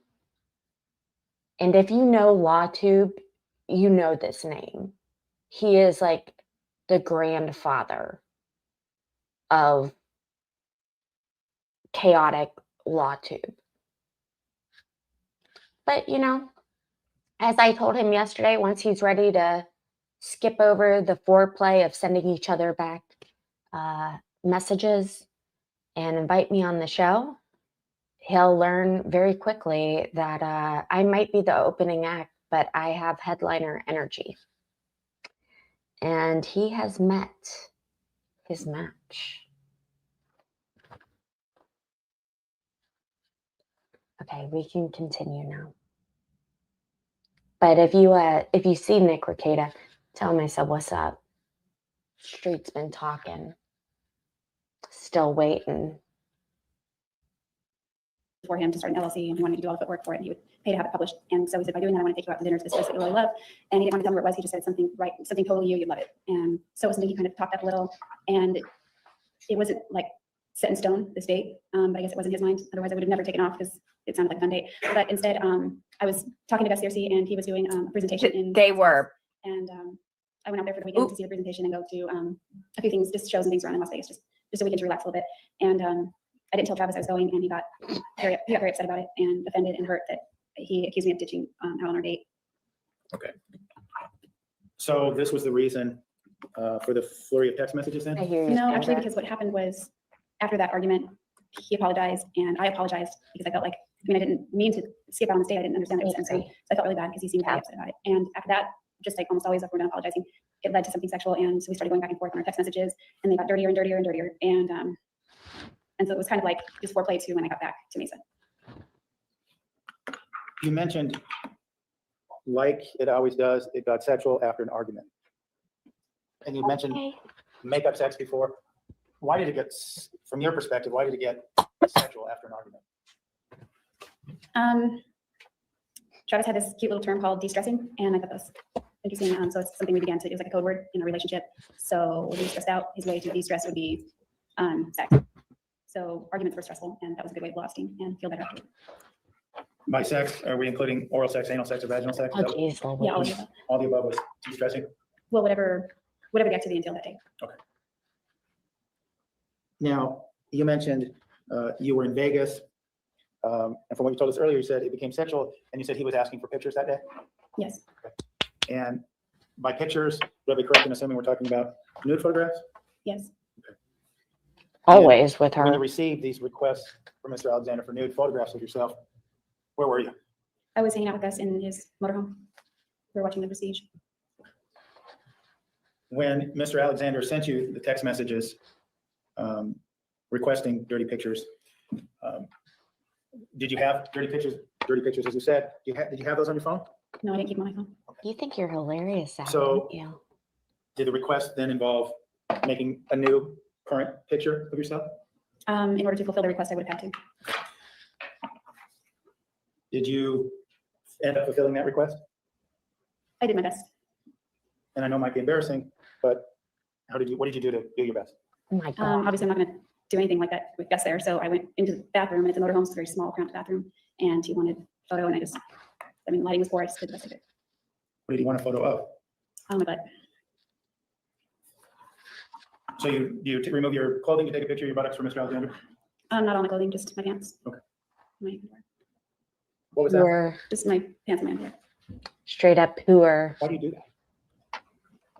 Because he responded positively or favorably toward those things. So there was incentive in that regard. Okay. Before we move off the subject, did you fulfill requests like this more than this one occasion? I love my onion dip. Can you recall another occasion when you were asked to do this? I'm drooling. It's the best. I'm drawing a blank. I mean, I know that was something that happened in a relationship, but I'm drawing a blank. It wasn't uncommon for you then to She probably didn't want it by then, Kev. go off to fulfill that. Is that fair to say? It wasn't uncommon, but it wasn't You? very frequent. But you never stored these photos on your phone. Is that what you were telling us before? They got deleted. Yes. So were they all requests? Did he request that you send pictures of particular body parts on different occasions? He only requested that specifically that I remember.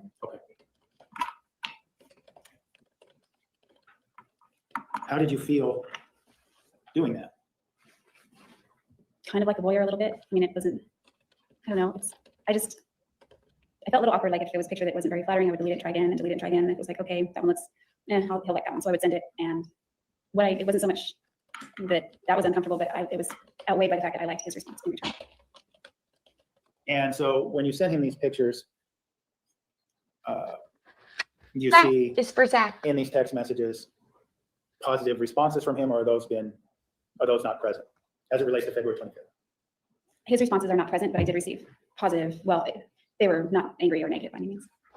When you say positive response, what are we talking about? And if you need to look back at the entire dialogue of that day, please do so. Well, I can see that I'm responding to things he said, and we were trying to top each other. His responses aren't here, but there are different things that we're talking about. Would it be fair to characterize his responses on that day as sexual? Yes, exactly that. one of the things that we spoke about earlier Definitely onion bread. was, Yeah.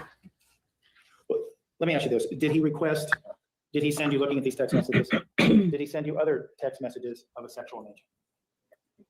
Yes, he did. Can you recall any of those for us? There's one in here. I mean, I can find it if you'd like. Sure. Okay. I also brought my Scope mouthwash.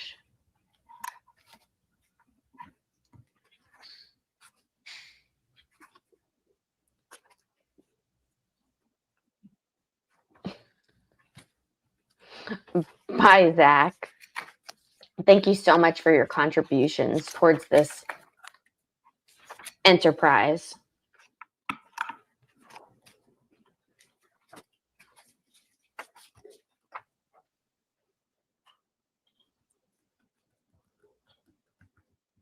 Which reminds me, if anyone is Come sending on. jewels, I won't be able to. I just pulled it up.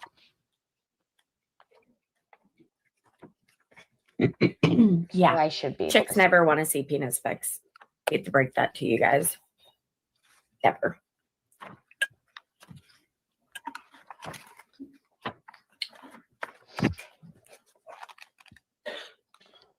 I bet you will. Christine's a little behind, I can tell.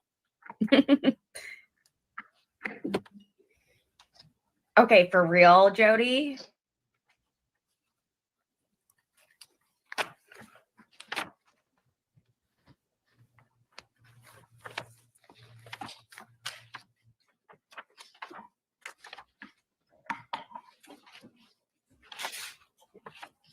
Yeah, I think the girl in the red is the sister, or else the sister-in-law.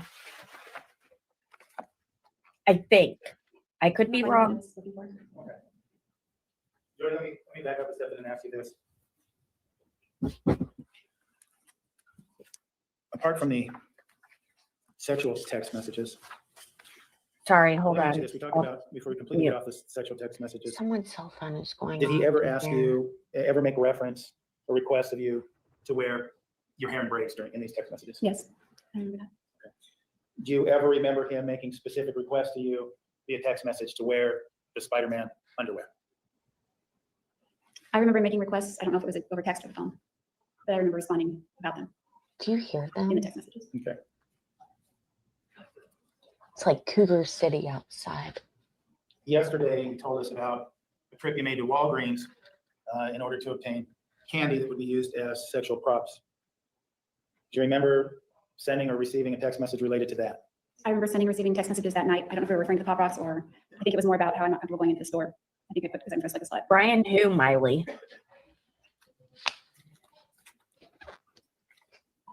Did Travis ever send you text messages in which he was, and I forget the words you used earlier, so I'm just going to say that if he was mean to you? in Yes. these text messages? Thank you, Zach.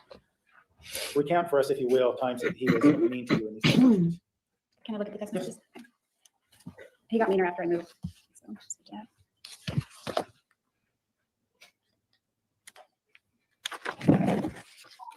I guess you guys can just call me money bags now.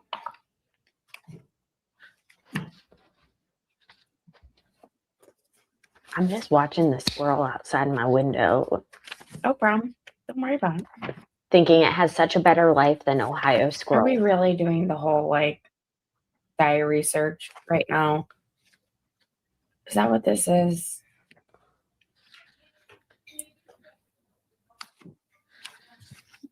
Something having to do with prepaid legal. And was he mad at you or mad in general related to something in prepaid legal? It appears that he was mad at me because I was stressing him out because I made a comment about not making Players Club, which is monthly qualification. The Players Club is, I don't remember it specifically now, it's been so long, but it was a level of production. They counted certain memberships that you sold to recruits as counters. And so a certain number of counters each month got you into Players Club. And I got a little confused there. He was mad at you for commenting on how he didn't get into Players Club? Is No, that- I didn't. He said here I was moaning about it, but I think I just mentioned it. I don't remember moaning about it. You don't remember what? He says he was talking about how I was moaning about not making Players Club, About him not making? about me not making Players Club. Yeah, So He always made Players Club. What's that? He always made Players Club. And that Erica Players Club is Walsh. a level in prepaid legal? It's more a qualification. It doesn't have to do with your actual level. It can be any level and be in Players Club or not. And then Jew. Okay.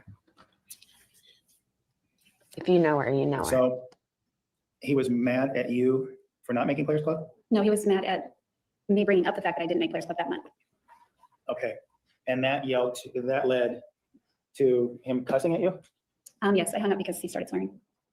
in general or at you? Was he calling you names? Do you remember what he said? I don't remember, but he was being very negative toward me, and I didn't like listening to it, so I hung up so I didn't have to hear it anymore. She's looking for a boyfriend, so if Was you're it hard on you to single, hang up on him? Yes, very hard. Had he hung up on you before? I think he has. Nothing really stands out, but yeah, I'm sure he has. When you hung up on him, how did he react? Is that what we see in the text messages? Without telling us what he said, is that what we see in the text messages, his reaction? Oh, It's not about hanging up. It's more about just more of the same. excuse me. You say I look exhausted.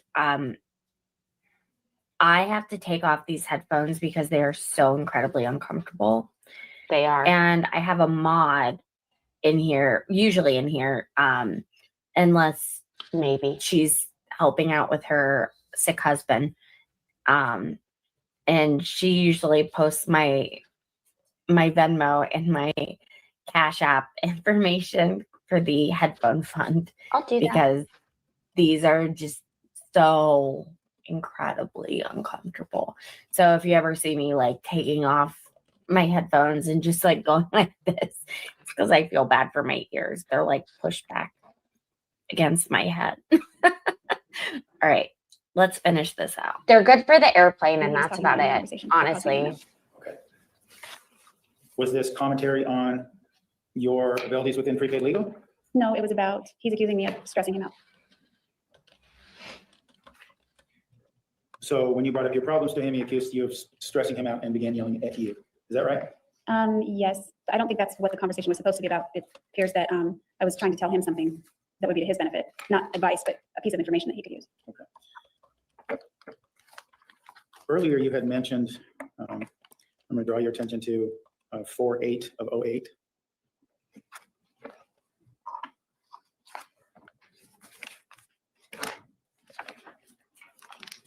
And there's a text message there that lasts about or does last more than an entire page at timestamp 1921. Do you see that? Yes, Okay. Was that the reference to the argument you had earlier about this person that was Michelle or Mimi or Marie? it was Marie, but this is a completely new argument about something Okay. different the next day. What is this argument about then the next day? Jeez. Before I left his house, the day I pulled out of his house, I wish I could remember what it was because it's sentimental, but he had some kind of drawing or something Do you hear these? that he was giving to me. And because he was giving it to me, I asked him to sign it, and he signed it and said something nice on it. And then I forgot it as I was leaving. It was just a spacey thing that I did, and he got very upset and accused me of being rude and insensitive and dramatic because I left it. He thought I left it behind on purpose, like I was trying to tell him something, but it was really just something I forgot to take with me. And he was upset with you about that for getting it? Yeah, he was very mad. He thought that Well, I because got- he signed it now, he can't give it to anybody else. So it's like, and I don't know. I guess because I didn't take it, he thought I didn't want it, but I did want it. I just forgot it. And I don't understand why he was saying, did you ever explain to him that you just forgot it? Yeah, I explained extensively here that it was just an honest mistake. I just forgot it. Forgot about it. There were so many other things going on when I was leaving. That was the day you were having the fight, Yes. and he was flipping you off as you were leaving, right? Yes. Okay. That's like what I have it And now. I guess I'm a little confused, and maybe you can enlighten us. What was the big deal? Why couldn't it just be mailed to you? And just so you guys know, I want to say thank you to Zach for the donation because I think I mentioned it yesterday. I have a annual subscription with StreamYard, which is what I use to show this onto YouTube, and it is going to take out its annual cost on Friday of next week, which is $827. So streaming ain't cheap. You got your headphones, you got your gear, you got your streaming service, and people joke that it's a grift, but there are definite costs involved it ain't cheap. So it's very much appreciated wherever you do spend your money supporting whomever. You were right up to you when he was coming to Ricah. I don't know. He mailed other things to me after I moved, and there were plans for him to come to Ricah. It was paper, She whatever heard it me was. that you can talking remember about her. it was. So he felt that it was just another dramatic thing that I did, and All right, Kev. I don't know. He was kind of a bully about it. Kind of a what? A bully, just more bullying.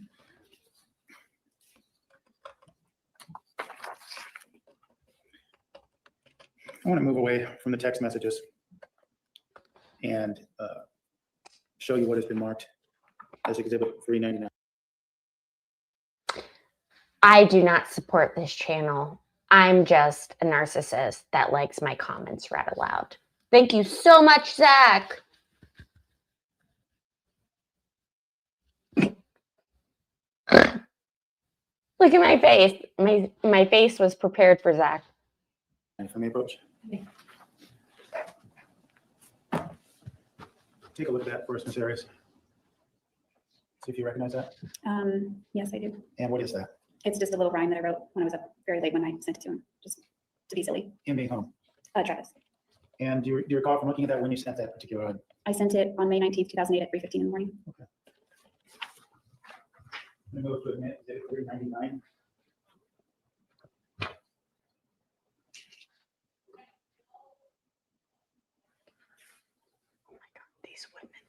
Okay, I know that our numbers are dwindling, but with that being said, I have made the executive decision. If you look at this, I'm pretty sure you can see my screen right now.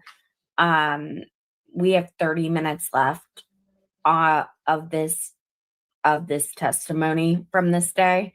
I would like to finish this testimony so that tomorrow we can go straight into, I believe it is, no, it is day 6 the next day. So yeah, we're going to do that.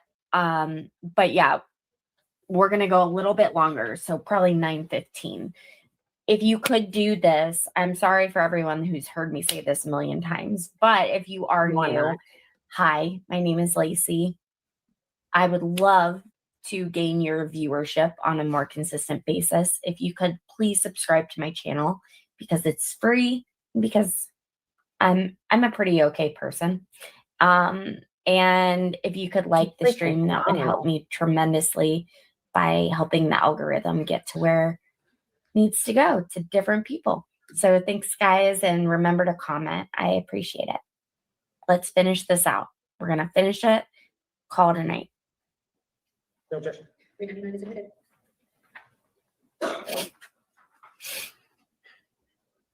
You mentioned you sent this at about 3:15 in the morning. Is that when you wrote it? Right before that. Okay. I just composed it real fast, just being silly. What's that? I just composed it really fast, just trying to think of something that would rhyme. And why did you feel inspired to write a poem to Mr. Alexander? Same. Sometimes just a little line will come to my mind that rhymes, so I'll just build on that. And also, he was a good poet too. He was what? He was a good poet. Thank God I'm not a mom. Judge, rather than display it on the display, request to be published by having Ms. Arias read it. Maybe so. Just read your poem. Please. Do you want me to read the first sentence that's not part of the poem? No, just the poem, please. Okay. It Can we get says, back to the "Thou doth fact the that mind of the baby's Lord, see it here? fitting that I should be bored, that I might compose some poetry and send it speedily off to thee. But I think it's that, in fact, if I am bored, then I must act, for it is my own restless mind that has responded this way in kind. And for that boredom of which I speak, I am still grateful, for it's not bleak. I am still happy, for there is much I can still do for it and such, like send an email after 3 and read another book, you see. So here's to wishing you a time that's full of happiness and rhyme. May your days be full of stimulation, and not just in simulation, but in reality, just the way it had to be." She wrote How are that? you hoping that that poem would be received? The same way my previous poems have been received. He expressed gratitude, awe. That was pretty good. Usually he complimented me. In May of 2008, we had talked about some of the things. You mentioned helping him incorporate. You mentioned acting as his maid. You mentioned helping him in his prepaid legal business. When you lived in Ricah, did you help him with any of his philanthropic adventures? I think you guys scared maybe away. If I may approach again. For the record, I'm going to show Ms. Arias what has been marked exhibit number 406. Please review this entire document to yourself and let us know when you're done. There's that fucking squirrel, man.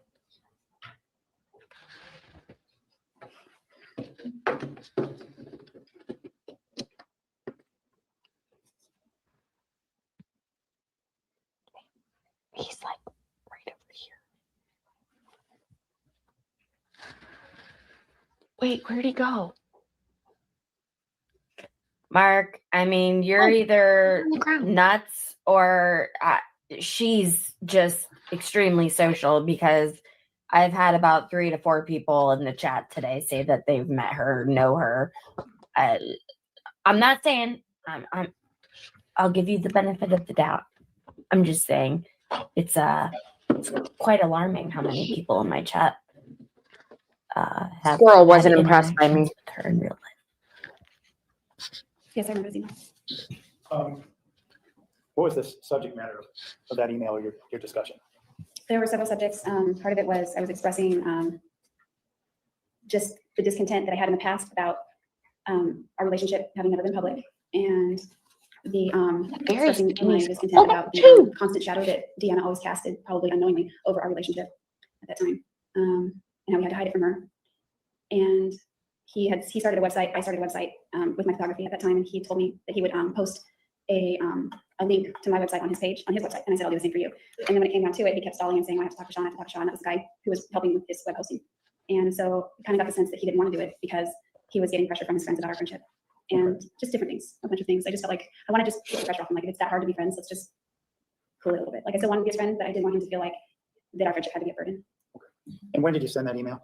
May 16th, 2008, a little after midnight, A little after what? 32 minutes after midnight. And you sent that to Mr. Alexander? Yes. We're going to go through exhibit 406.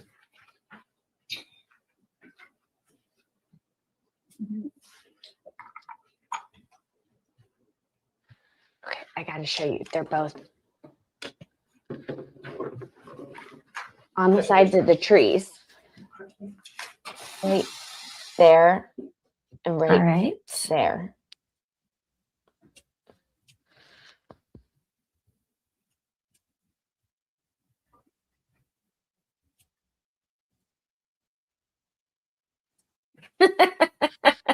This is funny.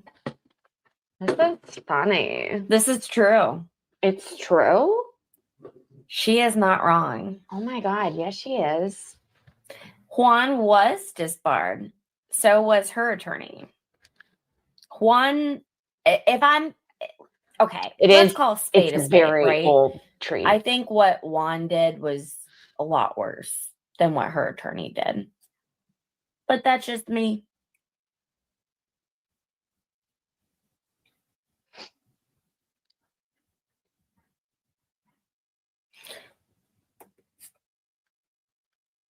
What are we doing here?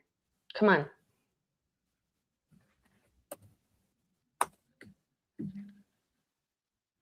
Exhibit 406 is admitted.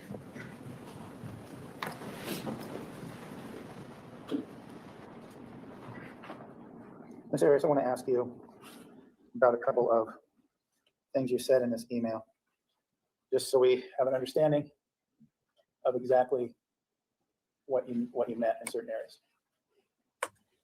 I want to begin with the second, the portion of the letter that begins with directly follows "here goes." Okay. You say to Travis, I realize after further introspection why it is that I asked you to give me a little mention in your next post as credit for the task of editing and grammar and typing the link in out. What's that a reference to? Travis was writing a book on personal development and being a better person. And from what the sentence would say, then it sounds like you were editing that book, or could you describe that for us? His friend Katie Barnes had edited and typed the introduction, and he asked if I would edit and type the first chapter. And you said Katie Barnes, this is the Katie that's referenced here? Yes. Okay. And it sounds like, looking at it, you said, With much who? longer, it would make me Ricah? feel good to have a little recognition thrown my way. Were you hurt by the fact that she got recognition that you didn't? I wouldn't say hurt, I was a little bugged. I mean, the intro was very short, and he wrote special thanks to Katie Barnes, and I thought, that's nice of him. And then I joked actually about it. I didn't think he would, because he, I don't know. But I said, make sure you put special thanks to Jodi Arias just as a joke.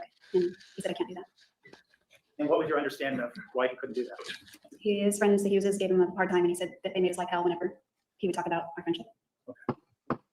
So at this point in time, at least at some level then, it wasn't just the sex that was a secret, but it was your friendship altogether. Yeah, our very association had to be a secret now, from then. Okay. You say, and I'm looking down here with this sentence, it begins with but you see that? Yes. Where I pointed to?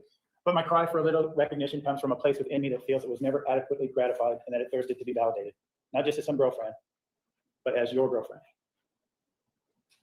What did you mean by that? Well, almost the entire time I'd known him, the extent of our association was a secret. So I just tolerated it. I tried not to let it bother me by not thinking about it. And so when he said, I can't do that, and now we're not even boyfriend girlfriend anymore, and he still can't do that, or claims he can't, I realized how much it kind of bugged me. I didn't realize it until I was walking to work one day and thinking about the phone call we just had. And so when I got back from work, I composed that email. It's 5:17, Zach. Was there ever consideration, this is May 16th, 2008, was there ever consideration to the fact that, you know, we're having phone sex, we're talking, I'm doing this work for him, he still doesn't want to recognize me as his friend. Is there ever a thought in your mind saying, okay, I'm done with this guy, I don't want to be friends with this guy anymore, I don't want to associate with him anymore? No, I never thought anything extreme like that. Why would that have been extreme for you? Well, Travis and I have been through a lot, so I couldn't This foresee is us, like, God's time zone. I couldn't foresee myself completely exiling him from my life. I just wanted us both to be happy, and I wanted things to be cordial between us.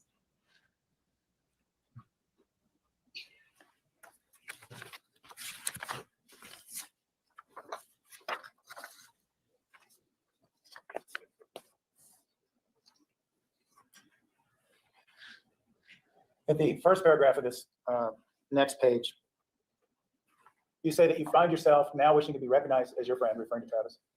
But you talk about the recognition within his entire circle of friends. Sounds to me like it was more than just Chris and Scott Hughes. Yeah, I guess it was. I didn't have anyone specific in mind, but I knew that there were, how do I put it? I guess I knew that, like, he was, I really don't know what I'm good at. I just wanted to be able to be open about our friendship in public and like, hey, we're friends at school. You know, Okay. not just all this drama that we had been going through. You talk about I know, maybe, his mode but I of wasn't going to throw operation it out there. with Deanna. Before we go into what you say about it, what do you mean when you say his mode of operation with Deanna? He had to constantly hide me from Deanna. Even after we broke up, there were times when I was dropping him off at his house after I moved to Mesa, and he said, Deanna's there. Make sure she doesn't see your car, park it down the street and drop me off. And I thought, we're not even dating. He said, it won't matter to her. She'll freak out. So, and then when we came back from Oklahoma City in 2008, he dropped me off at a quick stop in the middle of the night in Phoenix because he had to swing by Deanna's house to pick up his dog Napoleon because she was babysitting him. He didn't want me to go with him because he didn't want her to know that we went on the trip together.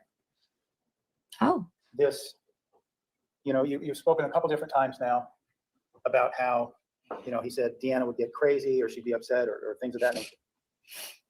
Did you ever see any evidence on Miss Reed's part that she acted in a way that supported the concerns Travis was expressing to you? I saw something that I thought was kind of odd, but maybe not quite to the extreme. I felt Travis was exaggerating, even though the behavior to me was odd. Okay. What was that behavior? At the beginning of October 2006, Travis left for General Conference, which is a twice yearly event that happens in the church where all the general authorities in the church, including the president of the church, get together at the conference center in Salt Lake City, and they give talks and different things. And the whole event happens on Saturday and Sunday, and it is streamed live and broadcast around the world for all church members and non-church members who are curious. The conference center is huge, and there's a new one recently built. I said hi. It's somewhat new. And Travis had an opportunity to go to this conference that time with some friends from his church. And unless he traveled to California, he would usually leave Napoleon at home. So he needed somebody to watch his dog because he felt that Napoleon could get lonely. His roommates didn't pay a lot of attention to him. So he asked if I would stay at his house to pet sit for the weekend. And so I did that. And one night, well, the following weekend was when we were going to New Mexico. So I knew that trip was already planned. And I was at his house. I got this chocolate chip cookie recipe from the pastry chef at Quintana to try out this recipe for cookies to see if it was cheap, to see if we could just take a whole bag of cookies on our trip because we didn't have a lot of money, but that would have been a way to just eat partially on our trip. So I'm baking these cookies. I'm sitting down watching TV. Napoleon's sitting next to me on the couch. John Hepworth is there, but he stepped outside. He was on the phone. And, he went to the outside. And then all of a sudden the front door opens, and I thought at first it was John. Napoleon was flying off the couch, barking and running towards the front door. And then I hear a woman's voice, but the lights were turned off in the entryway, so I didn't see who it was. And for some reason I thought it might have been John's wife because he had been talking to her. She lived in Utah, and he couldn't go to Utah for some legal reason at that time. So, but then she came into view and I recognized her as Deanna, and it was kind of awkward. I actually was a little bit scared because of the things that Travis had said about her. And I mean, all the information I had was from Travis and the Hughes about her, and most of it was negative. So she said hi, and I said, I'd never officially met her or even interacted with her personally. So I said, you're Deanna, right? She said, yeah. And I said, I'm Jodi. She said, I know who you are. And not in a rude way or anything, just kind of just brief. And then all of a sudden she ran upstairs, or she ran upstairs into his room and shut the door and stayed in there for about 10 minutes. But by this time, when we were in East Mason, she lived in North Phoenix. I told her Travis isn't here, and she said, I know. So she knew he wasn't home, but she came over to his house and knocked on the door and ran up to his room and shut the door and locked herself in there for 10 minutes. So I didn't know what to do. I just sat down on the couch and waited, kept watching TV. And about 10 minutes later, maybe 15, she comes out of the room, comes downstairs, goes into his office and shuts the door there. And I don't know if she locked it or not. I think Napoleon went into the office with her at that time. And I'm thinking, what's going on? So I just waited, and then she came out of the office and walked into the kitchen and looked around, and unfortunately, I didn't scale the recipe down. It was a restaurant recipe, so I had tons of cookies already that I didn't think to refrigerate the dough. So she's looking around, there's cookies everywhere, and there's more in the oven and more on the tray ready to go in the oven. And I offered her some cookies, and she declined, and she said she was just in town for someone's birthday, and that she just came by because she was looking for a book. And so after that, she left empty-handed. Okay. And in terms of did Travis comment on Deanna's reaction to that event? Yes. Did he lead you to believe that she was upset or angry? Yes. Did you see that in her behavior? No, she seemed friendly. Other than that, other than her behavior, her demeanor seemed kind of normal. Nice. Sounds similar to the situation when you walked in and Lisa Andrews saw you, right? Yeah, except Deanna didn't turn and leave. She stayed for a while. All right.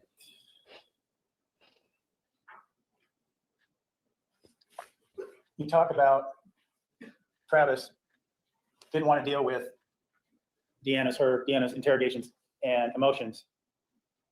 You never saw any evidence of Deanna interrogating Travis about this. Is that accurate? Interrogating Travis about what? About you or about anything? I actually saw one incident when we were on our first history trip, or I saw him venting to his grandmother over the phone about the incident. But not her. Nothing from her exactly. Directly, no.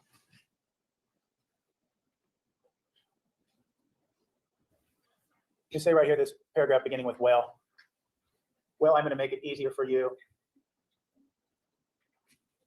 And it looks like you're telling him that you want to kind of end your friendship. Is that accurate? No, I didn't want to end our friendship. I didn't want him to feel obligated to be my friend in order to serve feelings. I wanted him to only be my friend if that was his desire to be. I can't even understand it. You say that, in contrast, you weren't private or secretive about your friendship with him. Is that what you're telling us here? Yeah, there's a typo in the second sentence, but yeah, I was not ashamed to call him my friend. Yeah, You it's said, okay. you even go specifically at the bottom of the page, you say, see, I have no shame in being your friend. Were you under the impression that Travis was ashamed of having you as a friend? I got that impression from him about the Hugheses. Oops. If anyone ever tried to guilt me or judge me, you would put them in their place. You were proud of Travis. You cared about him, right? Yeah, I wouldn't let anyone say anything negative about him. In fact, you didn't really like to say anything negative about him or to him, did you? That's correct. And this was in May 2008, right? Yes.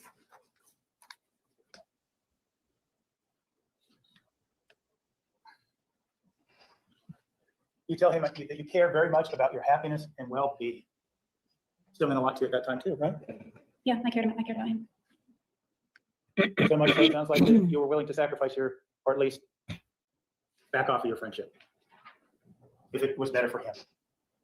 I wasn't sure specifically what that might have entailed, but I wanted him to know that I didn't want him to feel the stress that he might have felt just by being my friend. You also say, I love you, and I will always be here for you as your friend and confidant. May 16, 2008, you say you love him, right? Yes, Do you mean that? of course. Did you also mean the part where you say you'll always be here as his friend and confidant? Yes.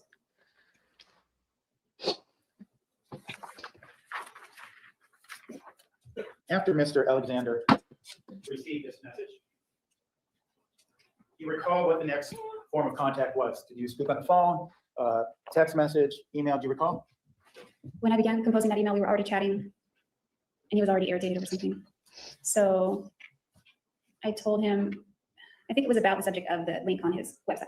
So that was another thing that just made me think he doesn't want to be public even about our friendship. So that's when I said, well, I told him, hold on, I'm writing an email. So I wrote out the email. He was upset at the prospect of receiving the email because he's wanted to know why I would send him an email about something that he knows is going, that I know is going to make him upset. Yeah, we'll get to the murder tomorrow. Whether or not it makes you upset, you're my friend, and this is something I have to tell you. So I made that email. I didn't think it was very mean or aggressive or hostile, but he took offense to it, and it led to another fight. Now you say this led to another fight. Was this fight a verbal fight, or was this in some other fashion? It was just an argument that took place over that same chat conversation, which continued. And is this the one where he calls you a three-hole wonder and a slut? No, this is a different one. Do you recall what he says to you in this conversation?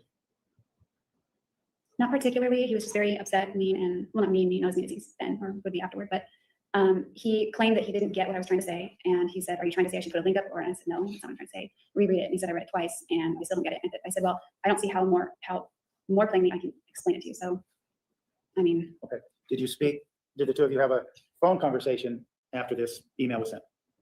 I clicked out of the window before he could type anything else that was going to be mean. And that made me mad because it was sort of the equivalent of hanging up on him. And we either started texting or talking on the phone, I don't remember which. And it was just a little more of a fight until it tapered off, or we stopped communicating for that time being. And you say tapered off. You told us in the past that these arguments, disagreements wound up in the end turning to a settlement. Did that happen this time?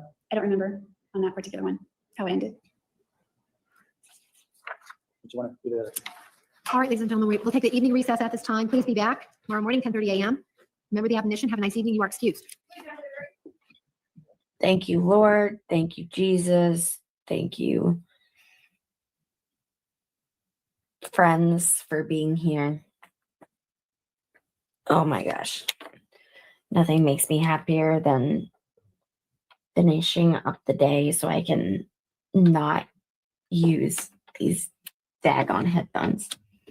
I am so, I recognize you had a lot of other places that you could have been at today, but you chose to spend the day with me. So I really appreciate your time and your viewership. Yeah. And All right, I found a new one. Or I found the other one that I wanted. Well, thank you. That is just so nice. That is just so nice and appreciated.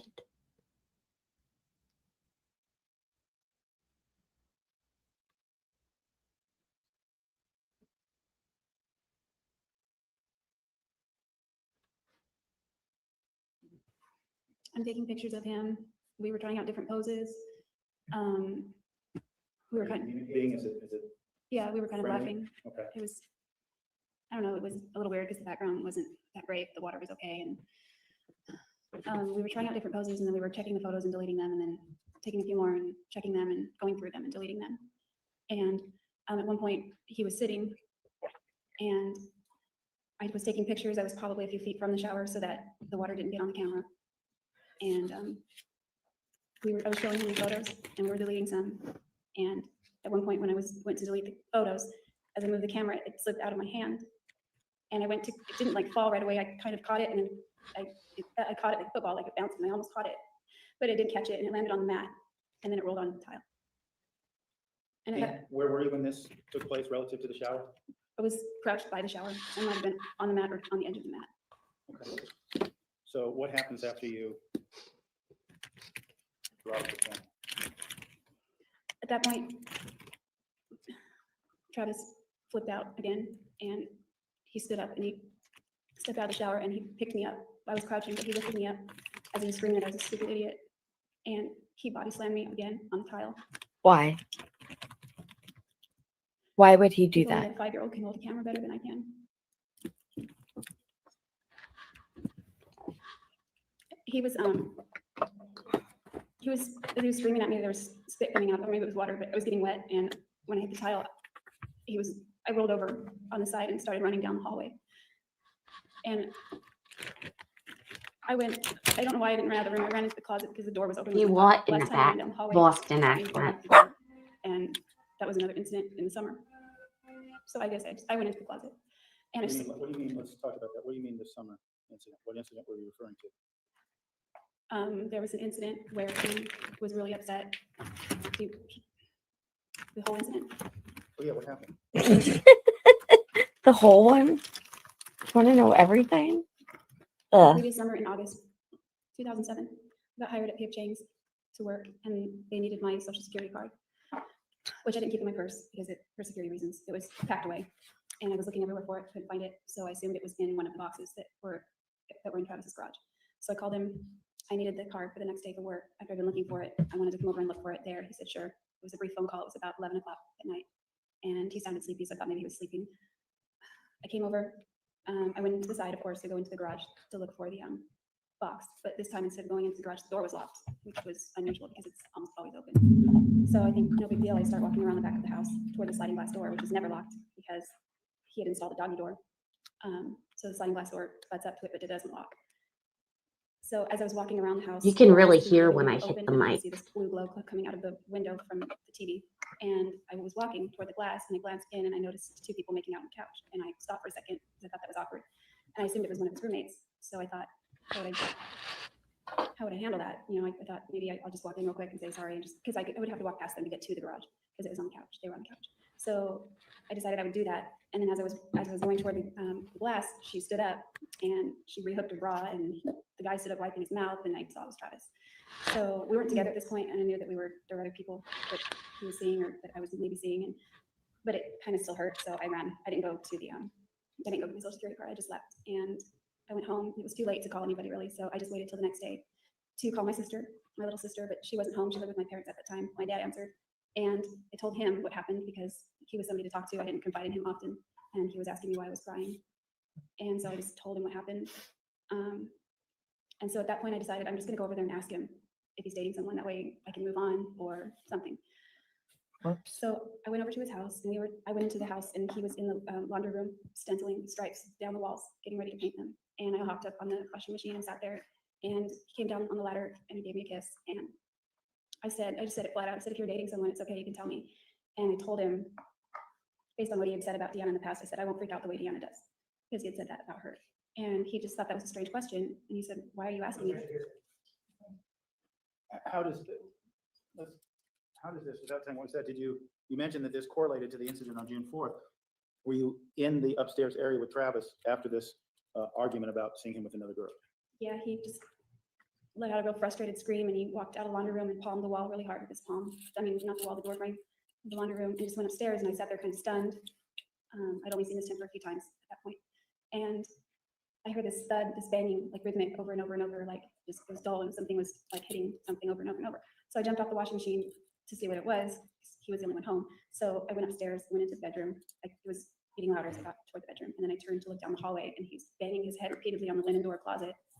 And it was awful to watch him do that. And I walked up to him sort of tentatively because he looked unstable. And he was mumbling something under his breath, and he kept saying, Okay, just what, I mean, you Hearsay. mentioned, did you have to run away from him that day? I finally said his name to get his attention, and he screamed what really loud, and he spun and looked at me like a madman, and it freaked me out. So I ran down the hall, thinking I'd just get out of the bedroom, but he caught me right as I reached. There's a whole lot of running going on. The carpet caught my wrist and pulled me back, and I was freaking out. Then he calmed down, and he explained to me that she was just a girl that he met in Phoenix, and they probably wouldn't see each other again. Okay. Moving back to June 4th, before we continue on the story, I want to talk to you about a couple of exhibits. The first being Exhibit 160. You see that? You look at that? Was that a picture that you intentionally took? No, it wasn't intentional. Okay.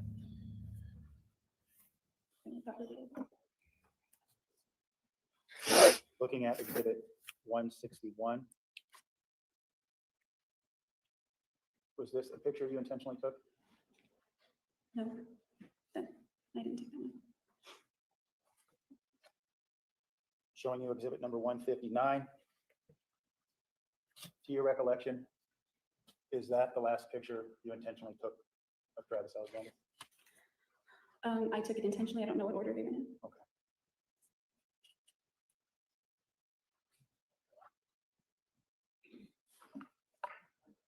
When he slams you down onto the ground, after you drop the camera, how do you feel? I was scared. I was thinking crap because it's everything that I was trying to avoid downstairs when he started getting mad. I was doing everything I could to avoid that, and I still didn't avoid it. I still screwed it up, and now he's pissed again. So he's freaking out. I'm freaking out. I rolled, like I said, I rolled off to my left and began to run down the hallway, and I could hear him follow. I mean, I could hear his footsteps chasing me. Were you scared when he was chasing you? Yeah, I didn't want him to grab me again. What were you scared that he would do? who knows, at that point, he had already almost killed me. I wasn't thinking when he almost killed me before that I was gonna possibly die. I was just thinking I couldn't breathe, no air to like think of before I passed out. But it was later on that I realized that I could have died if he just held on to my neck a little longer. So I didn't want that to happen, obviously. So I ran into the closet and I slammed the door, and I intended to run through the opposite end of the door because it has another exit. And as soon as I got in there and began to run, I remembered where he kept the gun. So I grabbed it. I jumped up on the shelf, kept it on the very top. I grabbed it. And then I ran out the other door as he was opening the door, and he ran, chasing me. And I turned around and pointed it at him so that he would stop chasing me. Jodi, I want to show you what's been marked as exhibit number 70. Do you recognize that area? Yes, What is that? this closet. You said that you grabbed the gun. Okay, please make sure to like the stream. Thank you. Can you point to us where the gun was? It's not shown in this picture, but it's at the very top of the shelf, like right here. Okay, let But me it's show you. above that. Let me show you then. What's been entered as exhibit 69. Does this show the area from which you grabbed the gun? Yes, Could you point to that for us, Jodi? it was up here in the corner, kind of up, right up there. You told us that you knew the gun was there. How did you know that? I had known he had it. I found it one day when he used to give me projects when I would clean. Sometimes it was the floorboards, sometimes it was light fixtures. And this day it was the closet shelves. I had to pull everything off the shelves and dust it off. So I got onto the top shelf. There was, I don't know if it was shown in that picture, but there's also a seat. So I moved the seat around to stand on it to get up there. And it was up there. So you told us that you grabbed the gun and got out through the closet, correct? Yes. I want to show you what's been marked as exhibit 162. Jodi, how do we look at that picture, please? How do we get to that point in time? What happened between the time you grabbed the gun? I don't know how that picture was taken. I still can't figure out what that picture is. I still can't figure it In out. between the time you grabbed the Months gun later. and what we see here, what happened? When I grabbed the gun, I ran out of the closet. He was chasing me. I turned around and we were in the middle of the bathroom, pointed it at him with both of my hands. I thought that would stop him. If someone were pointing a gun at me, I would stop. But he just kept running. He got like a linebacker. He got kind of low and grabbed my waist. But before he did that, as he was lunging at me, the gun went off. Let me just say, while I have my two mods in here, this is something that's really important because, because it is. Yesterday was my highest sub day ever. By the end of the day, I ended up with 100 more subs. So thank you to everyone who was here yesterday and subscribed. That means so much to me. I also want to thank, people who tuned in because I had the most views that I've ever had. This is difficult to do backwards. Yeah. Okay. Well, we ended up with something kind of like a curl, but I ended up with a lot of really good analytics yesterday. So I really appreciate everyone who's showed up today, who was here yesterday, and for liking the stream. Oh yeah, and I had the most likes I think I've ever had. So thank you, thank you, thank you. You guys are baller, and I appreciate your support. I didn't mean to shoot him or anything. I didn't even think I was holding the trigger. Hit the I was mic. pointing it at him. And I didn't even know that I shot him. It just went off and he lunged at me and we fell really hard against the tile toward the other wall, like kind of near the scales or whatever those things are. So at this point, I didn't even know that if he had been shot. I didn't see anything different. We were struggling and wrestling, and he's a wrestler. He wrestled in high school and he was getting on top of me. And I didn't want him to get on top of me because when you've done that in the past, I can't get out of those holes. So he's grabbing at my clothes and I got up and he's screaming angry. And after I broke away from him, he said, "Fucking kill you, bitch." And Before he lunged at you, was he yelling at you and threatening you? To your recollection? he was chasing me and he was pissed off. Okay. Do you remember him yelling or saying anything? He was calling me names because I dropped his camera. Do you remember what those were? Well, I remember him calling me a fucking idiot. And I remember him telling me that a 5-year-old can hold a camera better than me.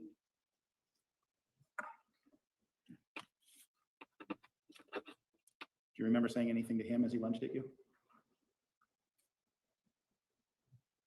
I don't think so. I just was crying and running, and I pointed at him, assuming that he would get the idea that to stop.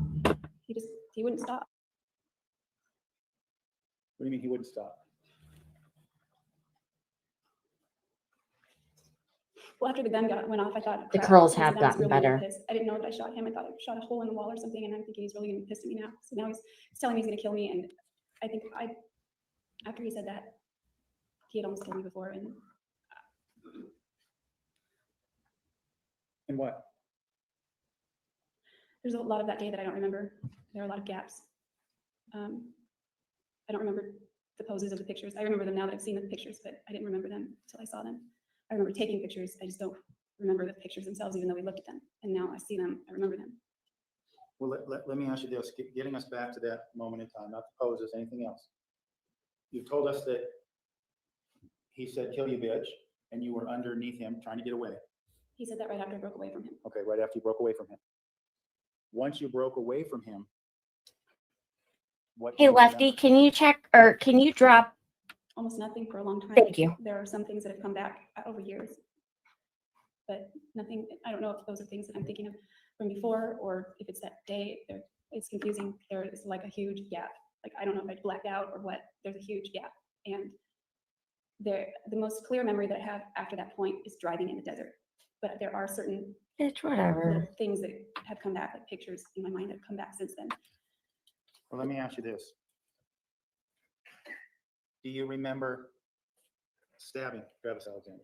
I have no memory of stabbing him. Do you remember, as we see here in Exhibit 162, do you remember dragging him across the floor? Oh. I just remember trying to get away from it. Hello. Showing you Exhibit 73. Do you remember placing him in the shower? Adrenaline's a hell of a thing. Sorry, that's no.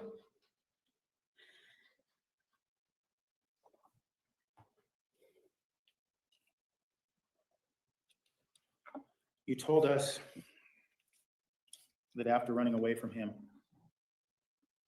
you don't have any clear memories of what happened after that until hours later, right? I have a few memories, but nothing super clear.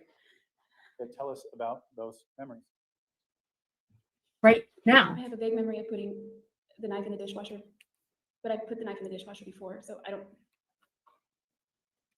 pretty sure it was that day. Do you know where you got the knife from? It was upstairs. Are you assuming that, or do you remember that? I'm assuming that. I haven't been really since he cut the rope. What's that? I don't think it had been touched by either of us since he used it to cut the rope. What else do you remember from after the time that you crawled out from underneath him?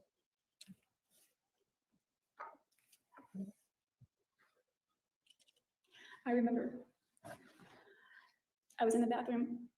I remember dropping the knife and it clanged to the tile, made a big noise. And I just remember screaming. I don't remember anything after that. Not immediately. Do you remember where he was when you were screaming? I think he was next to me on the floor. I don't know. Do you know where you were?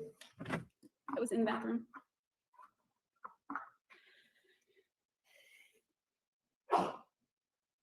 What else do you remember? Not much. Not much mean nothing? I remember more the feeling of that time, not pictures and things that I can bring back. Tell us about the feeling. It was like mortal terror. It was like I pissed him off the worst I'd ever seen him pissed off. And then I tried to stop him, and then I pissed him off even more. And I thought, shit, I'd really, really pissed him off. And he was angry at me and he wasn't gonna stop. What do you mean by he wasn't gonna stop? He wasn't gonna stop, he wasn't stopping. He was, When you say he wasn't gonna stop, did you feel that he was going to kill you? for sure, when he said kill you, yes. He'd almost killed me before, and now he was saying he was going to. So when he said that to you, you believed him because of past incidents. Definitely. Angry crazy. Why did you believe him when he said, kill you, bitch? Because he'd never said that before, and he'd taken me almost to that point without that threat, and now he was clearly making that threat.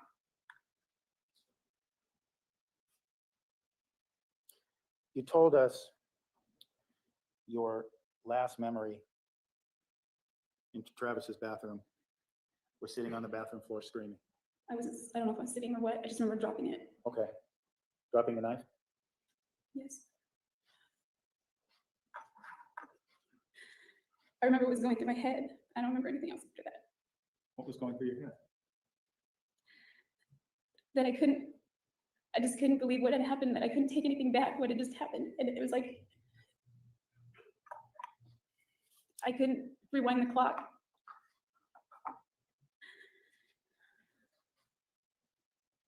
Did you realize all that had happened? I don't know about all, but I just remember dropping the knife and being very freaked out and screaming.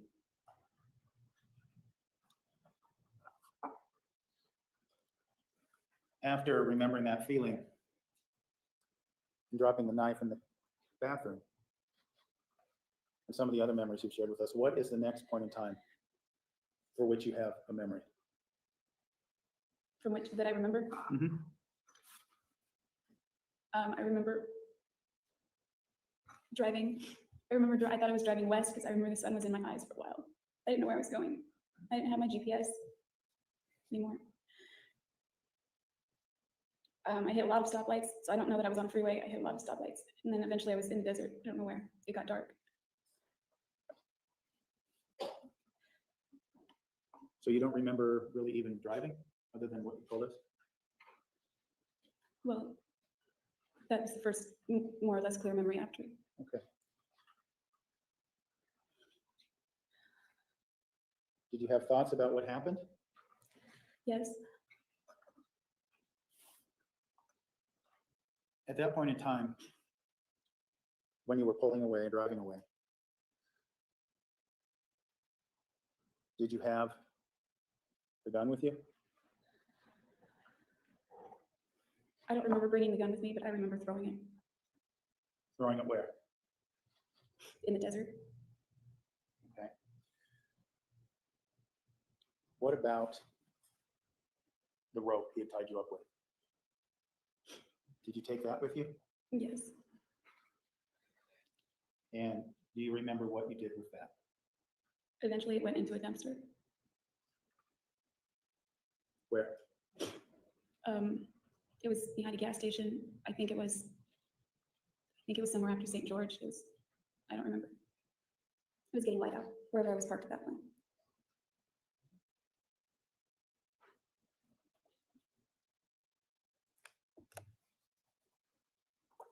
Do you remember? Let me ask you this. When you were driving, was there blood on you? Yes. When I finally came to, I saw there was blood on my hands. And I didn't have my shoes. I didn't know where my shoes were. I was in the middle of nowhere, so I pulled over. And I got out of my car. I was really thirsty. So I had a case of water from Costco in the trunk. So I got some water, a water bottle. I rinsed my hands off with it as well. I got my other shoes, I had business shoes for the prepaid thing. I got those on.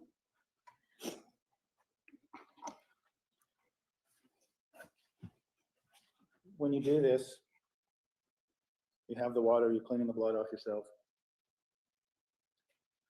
And did you stop and clean yourself up before you disposed of the weapons or after you disposed of the weapons?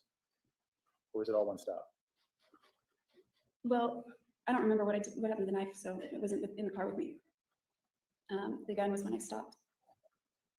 And the rope was after that, another stop. When you got to this point in time, then, did you do so with the full realization of what had happened in the bathroom? I don't know how full my realization was, but I knew that it was really bad, and that my life was probably done now. At this point in time,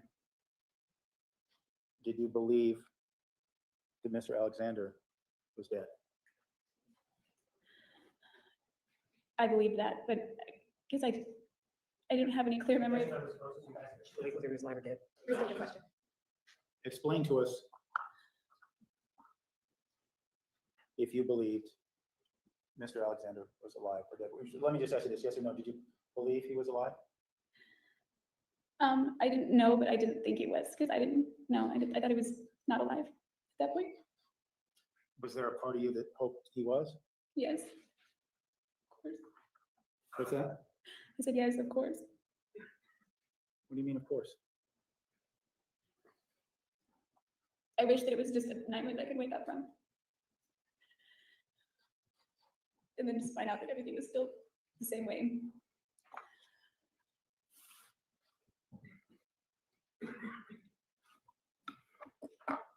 Did you still love him? Yeah, I did. Do you still love him now? Yeah, it's a different love, but yes, I do. Now, after you cleaned yourself up and you disposed of the gun and the rope,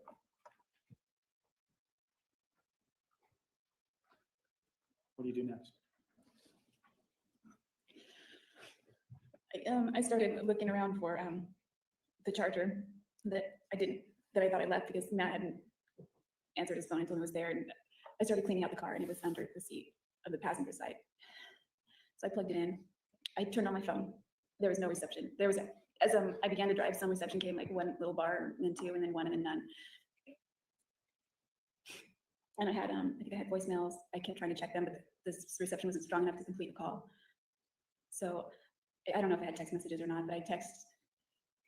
Why are you interested in your voicemails at this point in time? Well, I realized at that point that a lot of time had lapsed and that people would probably be wondering where I was. I realized that it was irresponsible of me to just hang out with Travis, but he always was the priority whenever we got together. And so all my other responsibilities just they went to the back burner. So at this point I thought, well, Ryan was expecting me, Leslie was expecting me, all these people are expecting me. I don't even know which way I'm going at this point. I don't even know what I'm going to tell them. Maybe I'll say I got lost. I don't know. I'm thinking of all these things. So I finally get to the sign that's where it says Las Vegas is like 100 miles away. So I thought, okay. I had an idea sort of where I was at this point. And then I came upon the Hoover Dam and there was a checkpoint there. I had to stop and then they let me go through it. And on the other side of the Hoover Dam, I stopped again, pulled over. And at this point, I realized I was in really deep trouble. And Really? That's of what I the could do time? to delay the inevitable. Cool. Let me ask you about that. Your phone was working then?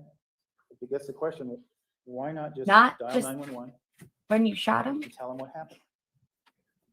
I was scared and I couldn't imagine calling 911 and telling them what I had just done. Why not?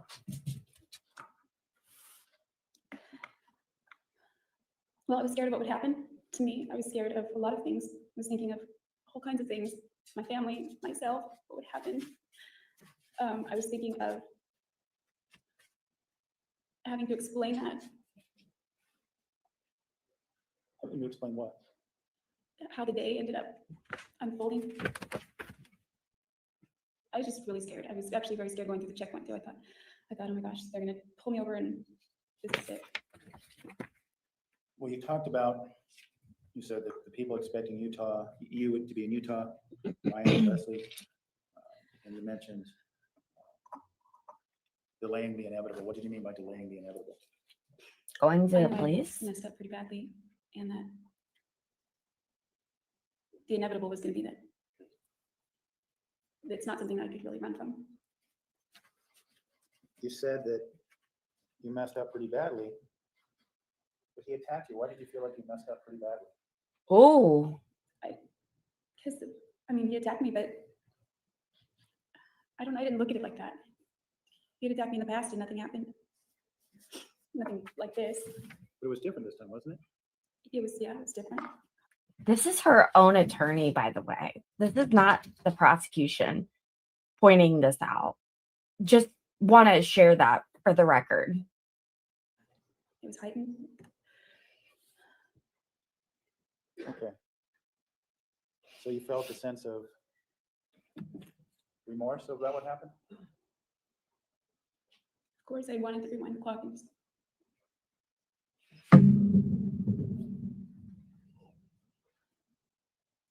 And what? so that never had happened. I mean, I was thinking at the time, the camera, if I wouldn't have dropped the camera, but I realized there were probably other steps that could have been taken, even though we got really mad. And even though he threatened to kill me, maybe I didn't run left instead of right. So you're regretting not taking alternative steps, right? Is that correct? Same, rephrase. I regret not taking better photos. Were you angry at yourself? I just felt a whole lot of emotions. Mostly I was very scared. And I was very upset. And I was very, I don't know, it's hard to explain because I just wanted to die. Did you contemplate killing yourself at that point in time? Not that very moment, but yeah, it did thereafter. Okay. Well, let's stay in that moment for now. Talk about delaying the inevitable and how you can't run from this. People are waiting for you. What do you decide to do?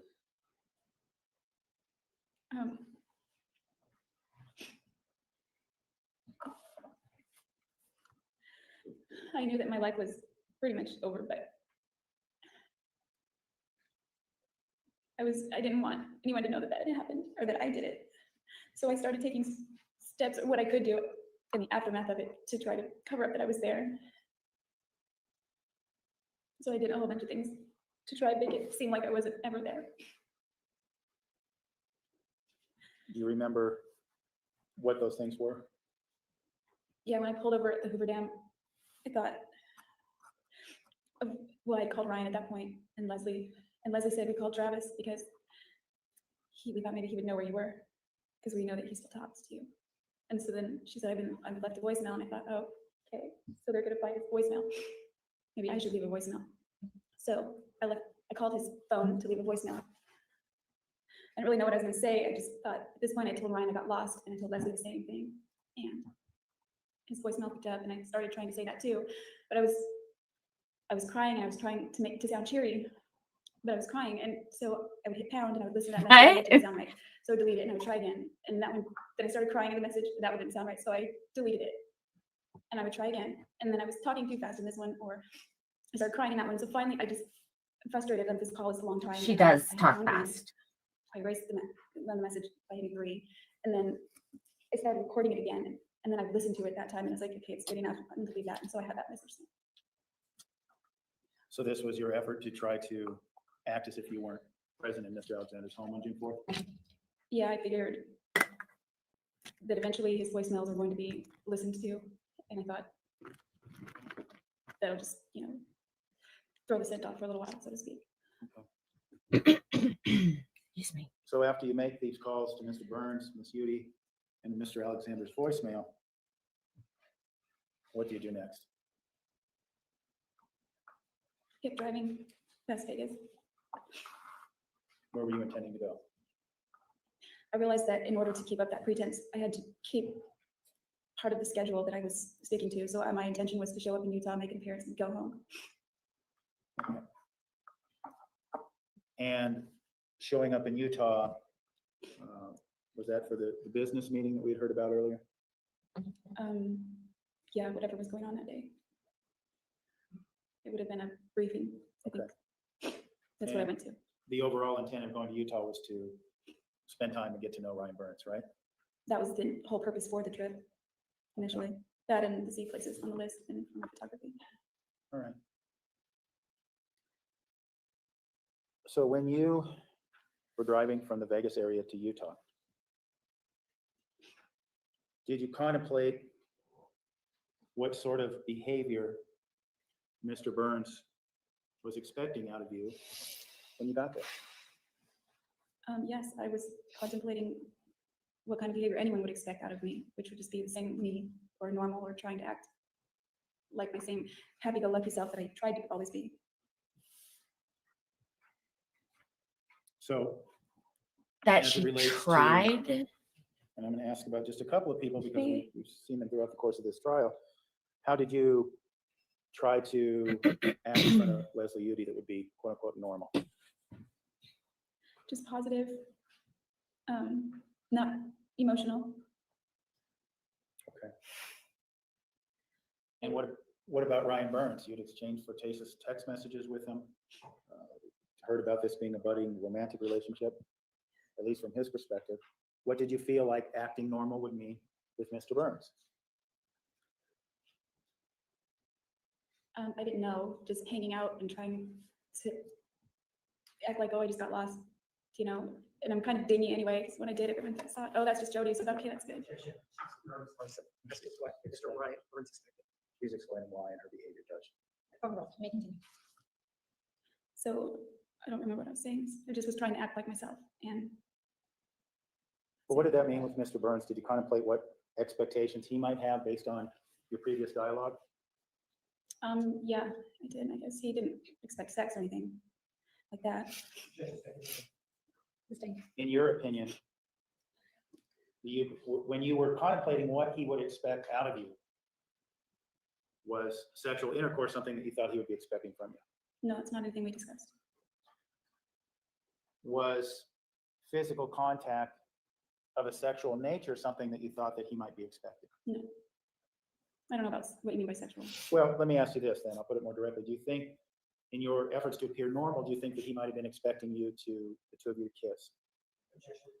Speculation as to, again, what he might have expected. Those are her perception. I'm not asking his. I'm asking hers. With that understanding, overruled, answer. Yes.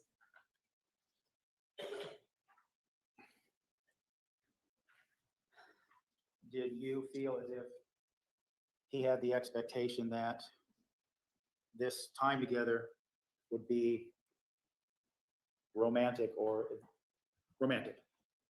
I don't know how romantic. I just was going with the idea that we would just hang out and have fun and get to know each other and see if there was any spark there or not.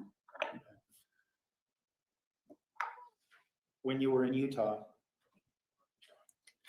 did you kiss Mr. Burns? Eventually we kissed. Did you cuddle with Mr. Burns? Yes, I went to sleep. Why? Why did I go to sleep? Why did you kiss and cuddle with Mr. Burns? Well, I showed up at his house. He had given me directions there. We were hanging out, watching a movie.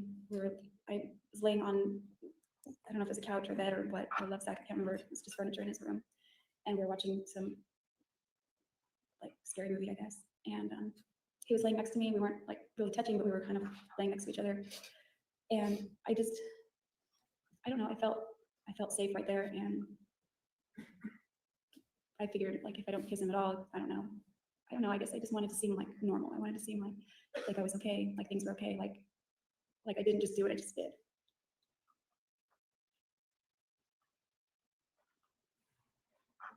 And that was a pretense you kept up for about a day or so with Mr. Burns? Yeah, I think I went to, not even that. I'd gone to the restaurant earlier with him, or I followed him there. I went to the business briefing. And then I needed to get on the road. It was Thursday night. I had to work Friday. I don't know, I just needed to get home. So I went back to his house. We set the alarm and I think I slept for 2 or 3 hours and then I got back on the road. You mentioned going to the briefing and the restaurant and driving around with Mr. Burns. You recall hearing the testimony of Officer Galletti? Yes. And he had pulled you over for your license plate being upside down. Do you recall that happening? Mhm. Yes, I remember that. Did you put your license plate upside down? No. Did you have any idea as to how that happened? I had told Ryan that, Objection, hearsay, speculation. approach.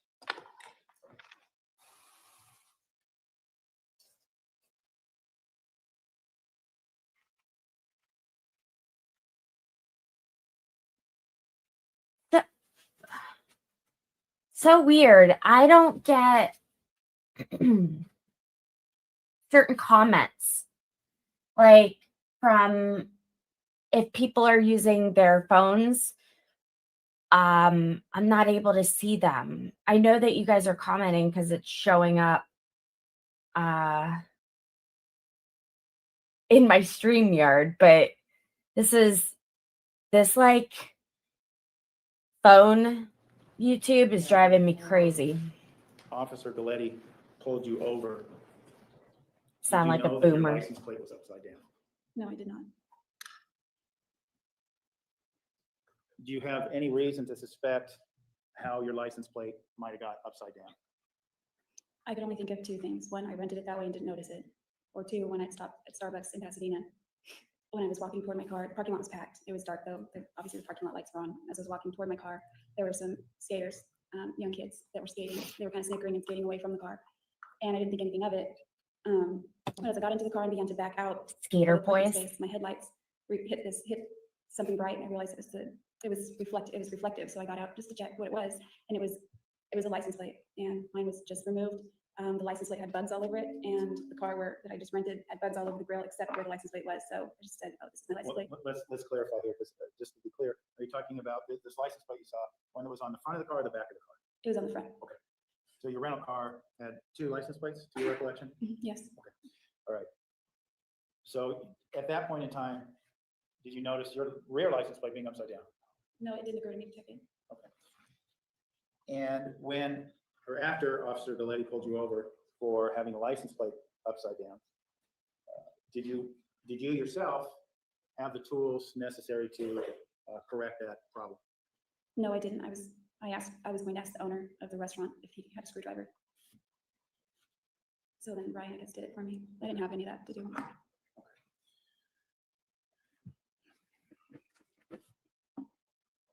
After you said you slept a few hours at Mr. Burns, his residence, before you got back on the road to Ricah, did you kiss him that morning before you left as well? Yeah, we kissed goodbye. We had fallen asleep on the love sack, and we woke up when my phone went off with the alarm. And yeah, we kissed. We weren't like making out, not like he said. But yeah. Okay. So after you leave Mr. Burns' house, you're still in your rental car, correct? When you're driving your rental car back to Ricah? Yes, it was. Okay. And this would have been a day and a half later that you returned to Ricah, right? I was driving back early Friday morning, hoping to make it on time to Ricah for my shift at 4 o'clock. Because you were expected there, right? I was expected there, and there's nobody. It's a small restaurant. There's nobody else that would. I don't know. Okay. Well, let me ask you this. What was the plan? What were you going to do? What were you going to say? When you went back home? I didn't have a plan. I just wanted to go home. I wanted to go home and act as normal as I could for the time being. I didn't know what to think. I just wanted to die. Oh, You said tell us more. you wanted to die. Did you contemplate killing yourself on your return to Ricah?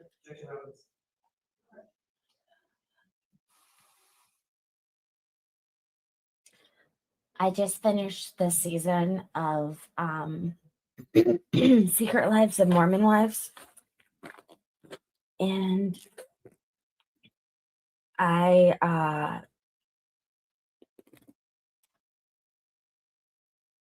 first of all, I'm obsessed with that show, so hello, Hulu. Second of all, well, you guys will just have to wait. Were you contemplating killing yourself as you returned to Ricah? I have to take my vitamin. I wasn't formulating plans to commit suicide on my return trip, but I did after that. And I want to make sure we Vitamin heard you correctly. You C. said you didn't formulate any plans on the way back home? I wasn't thinking of it. I just wanted to die. When you went to Utah and when you were going to go home back to Ricah, did you have injuries? Yes. What were those injuries? I guess they were like scrapes and things all over my ankles. And I had cut myself downstairs the day before. Well, I guess it would have still been before we woke up, before we went to bed. I was getting water in the kitchen. I dropped one of his glasses and broke it. And he didn't get really mad, but he called me klutzy. So I was picking up the glass and I cut myself with the glass. So I had that injury, but it was, I guess, unrelated. But when I pulled over in the car, when there was blood on my hands, it had reopened and it was just bleeding a little bit. It was kind of, I don't know, it wasn't really a deep cut, but it was bleeding a little bit. So what did you, when you were in Utah, I should have asked earlier, when in Utah, did you formulate a excuse for this injury? Yeah, I think I said I cut myself. Any explanation how? The week before, I cut myself really badly at work, so I think I just said, "Oh, I'm a bartender. I cut myself." I think it was actually June 1st. I cut myself. I remember that because the date was on the photo on my phone. You get back home to Ricah? Yes. Do you get there on time for your shift? I think if I was late, it wasn't very late. I was there. Okay. I think I was late that day, but I made it there. You work. Wow. Yes. At this point in time, had you seen any of your family members yet? Probably my grandparents. I went home, I think, and changed into my work clothes real fast and drove over to the restaurant. Okay.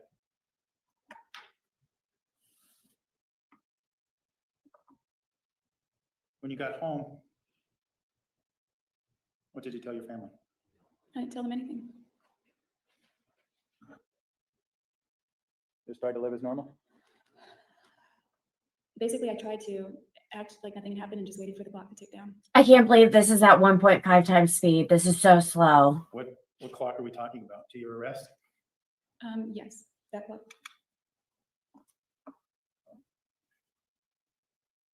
You said you got back in early June,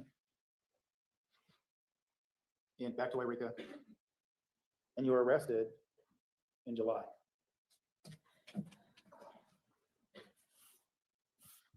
Did you ever contemplate or attempt suicide during that period of time? Yes. Oh. Not attempted. I took steps to. Oh. Steps. I bought a gun. You say you bought a gun. Where did you buy the gun? It's called Don Sporting Goods on Minor Street in Ricah. So you bought it at a sporting goods store. Did you need to Oh. get a license in California? Yeah, California requires a 10-day background check and then for the gun to be registered.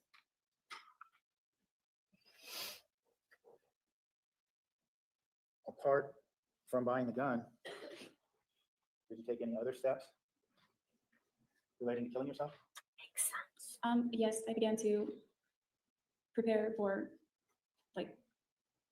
there were things that I didn't want to come out about Travis or that I was participating in with him, and so I got rid of the clothes, the underwear, boys' underwear. I got rid of that. Is that the Spider-Man underwear? Yeah. Is that a yes? Jodi? That's a yes. And what else did you do? Do you mean to get ready to commit suicide? Yeah.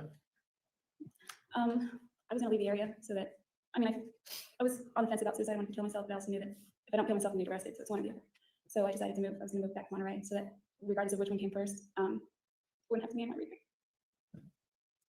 Why didn't you want to be in Ricah when either of those two events took place?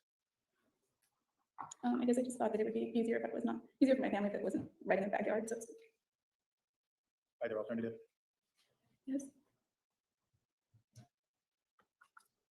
Now,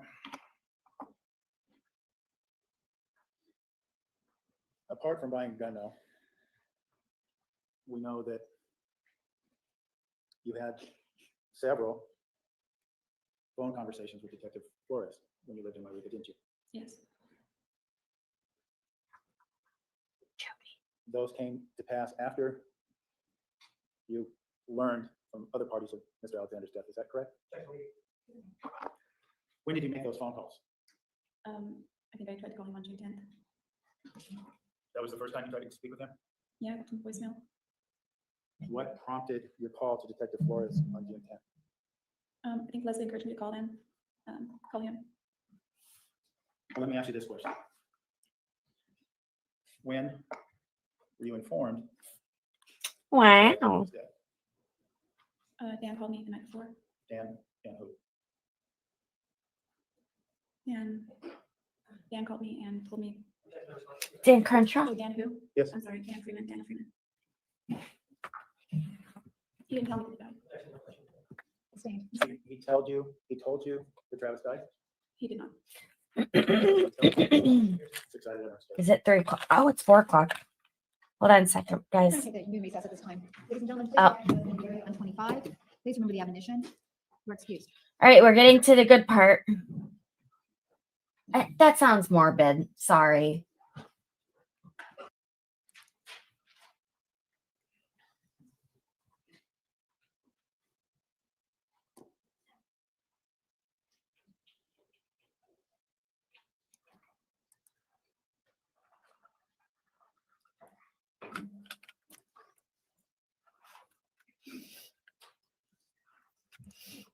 Stream is brought to you by Flonase.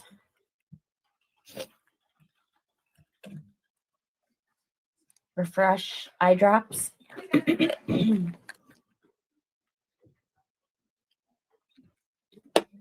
Sharpies. And Summontions.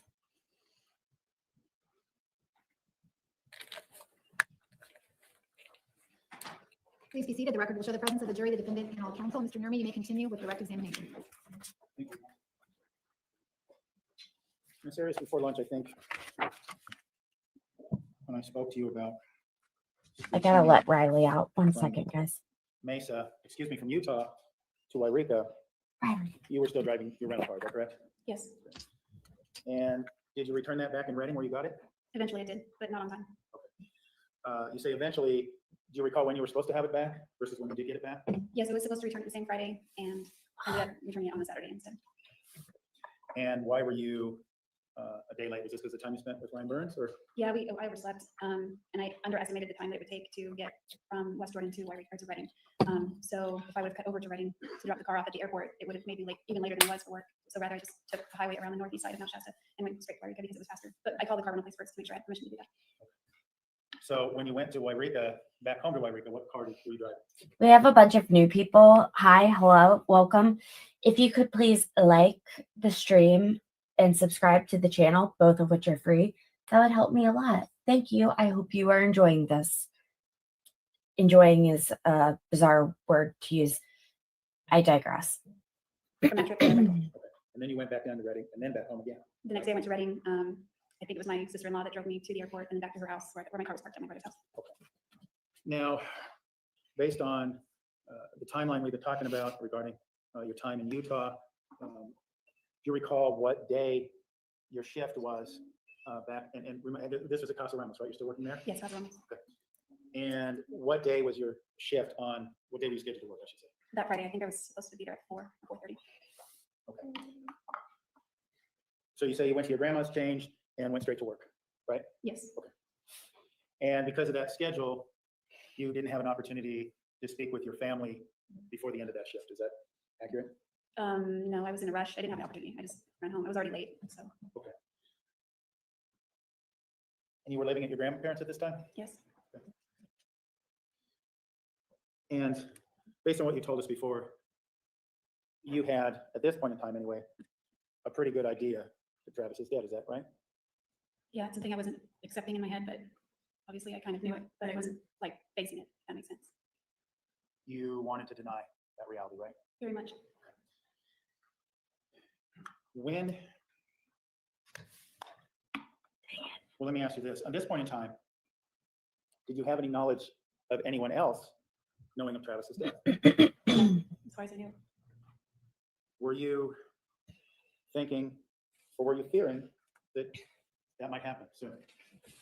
Yeah, I assumed it was going to, and it was definitely not. I was definitely fearing that.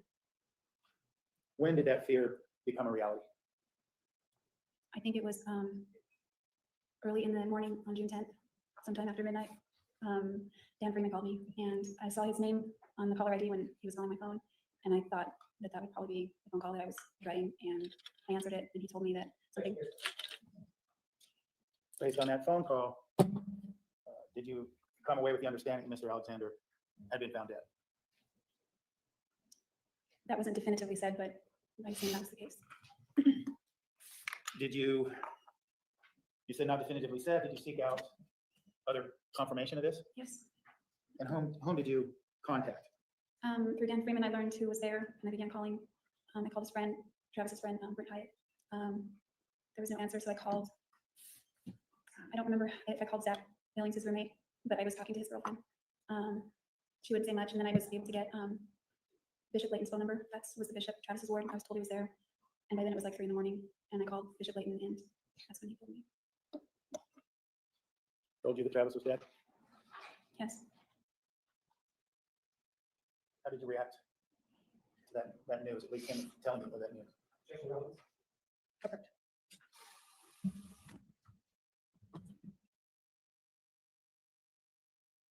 Oh, I guess I can talk.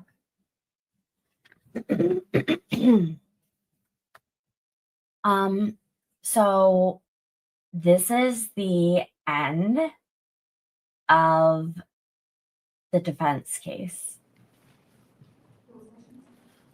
When you received confirmation from Bishop Layton that Travis was in fact dead, Hello, how did you everyone. react to that? Welcome.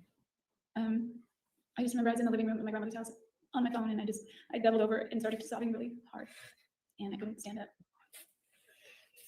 Prior to you learning that information, hearing that information from Bishop Layton, was there still a part of you that was hoping that he really wasn't dead, that he was just injured? I was hoping the whole thing wasn't real. That was just a nightmare, and that, of course, I was hoping none of that had ever happened. And when you heard that from Bishop Layton, that's when you realized that hope was dashed. Is that fair to say? Same. Was that hope that it was a nightmare gone after you talked to Bishop Layton? Reality set in a lot more than that. I still, to this day, I wish it was just a nightmare. But I wasn't able to just deny it as much in my head, or it was more like facing me squarely. And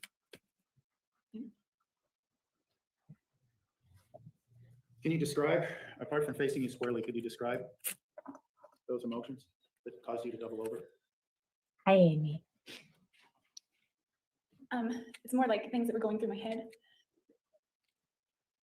What was going through your head?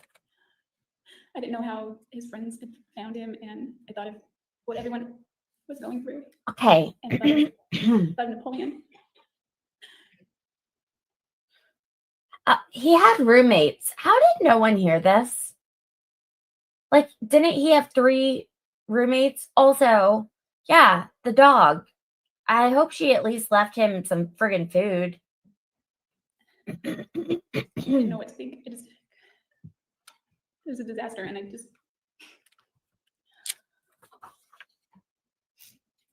had to hang up with Bishop Layton. After you hung up with Bishop Layton, what did you do? I was scared. I figured I'd probably get arrested. This is me. And This is me. still trying to keep up the pretense that You said you feared arrest at that point. What was your plan? You talked about earlier about, was this when you decided, well, I'm either going to kill myself or I'm going to move to Monterey? no, I know I'd get arrested or I'd end up probably killing myself. Around that time, no, I hadn't decided yet to move to Monterey, but it came like a few days later. Okay. Well, we've heard earlier about your conversation with Detective Flores that happened on June 10th. Did you have this conversation after you spoke with Bishop Layton? Yes, later in the day, I don't know, it was like 3 in the morning that I spoke with Bishop Layton, and I think it was in the afternoon that I spoke with Flores.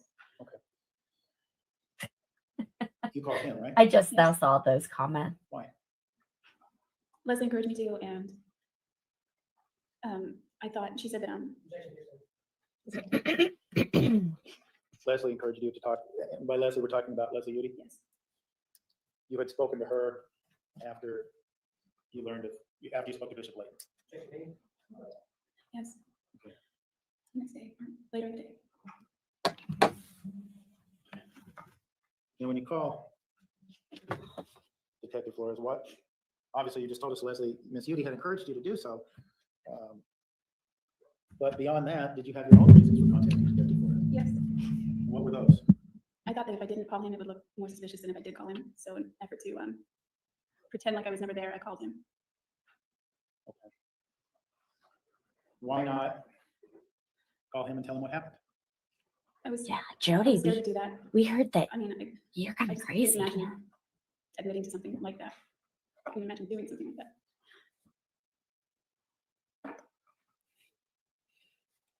So you called him to act as if, to begin putting up the facade that you had nothing to do with it. Is that what you're telling us? Yeah, I began that facade almost right away. Thank you Because so I wanted much. to leave So it. nice. That's why I called him also. So to try to continue the facade that you began in Utah, you called Detective Flores. Yes.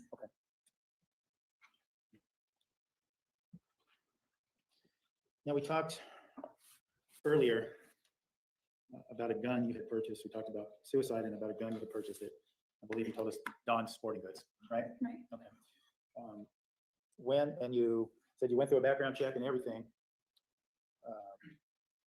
When was it that you purchased that gun? I think I purchased it on July 1st and took possession of it July 11th. if I remember correctly. It was a long time ago. And what kind of gun was this? The crazy still lives though. Now, there is a lot of time between June 10th Oh. and early July. 3 weeks or so. Did you make any attempts to kill yourself during those 3 weeks? No.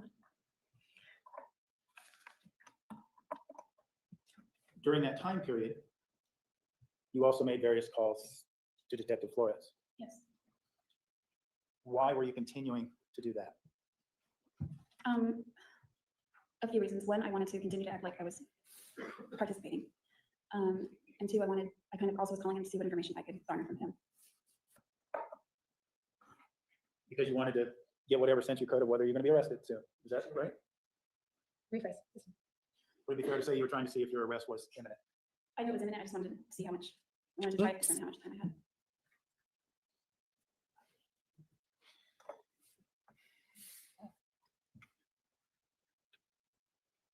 Given that what you said before about killing yourself and not seeking a gun out until July,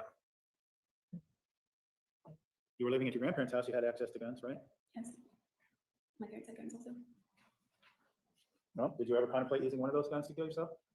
No, the idea to use a gun to kill myself. Would have been more I economical. had possession of the gun and I realized how easy that could be. You said it didn't come to your mind until you had possession of the gun. Is that right? Yes. So it sounds to me like that wasn't, the killing yourself wasn't the reason you purchased this gun, that there must have been some other reason. Is that accurate? Yes, that's accurate. Why were you choosing to purchase this gun at the sporting goods store? Several reasons. My dad has always owned guns. Daryl has guns. Matt has guns. Most of the men I've spent time with have guns. My grandfather has guns. It was something that I wanted to someday see myself being a responsible gun owner. And so that was something I always thought of doing. Around that time, in the spring, I was working at another restaurant called Purple Plum, and I made friends there. Purple And plum. one of those friends was going out to pan for gold. It sounds silly, but the Comic River nearby has gold in it still. And we used to go out there and I've done that before. water and all that. I was invited out there and I wanted to go. It would also be like a camping trip. At that point, everyone that was on board, except for me, were all men. And even though they were my friends, I didn't want to, I don't know, it just seemed like I knew they drink, you get out there in the middle of nowhere, you have a bunch of drunk guys, one female. I just didn't want to end up in a situation. So I thought it would be good to have a gun with me when I went there, just as general protection anyway, because I'm out in the middle of nowhere. So we were gonna go out there and spend the weekend out there at the Comic River, seeing what we could dig up or in the river, and just camp. And so that was another reason I wanted to have it right then. Why? What were you fearful of these people would do something to you? Well, I mean, it was a bunch of guys, and I mean, I didn't feel as safe anymore. Around guys? Yes. And you say anymore, you mean after June 4th? Definitely after June 4th, yes. It was kind of a progressive thing, but I didn't feel safe at all after June 4th. Now, After Travis's death was discovered by the rest of the world, were there services for him, funerals, memorials, things of that nature? Yes, there was a memorial service at his church in Mesa, and the funeral, I believe, is held in Riverside. Did you attend either of those? I tried to attend both, but I only made it to the memorial service And that was the one in Riverside? in Mesa.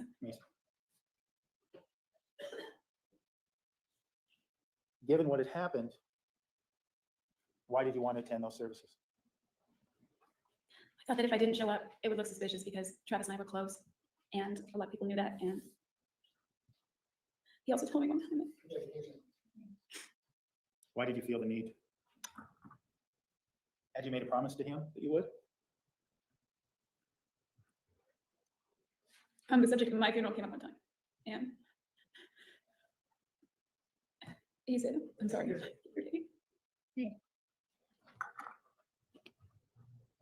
And you and Travis had an agreement that you would attend each other's funerals?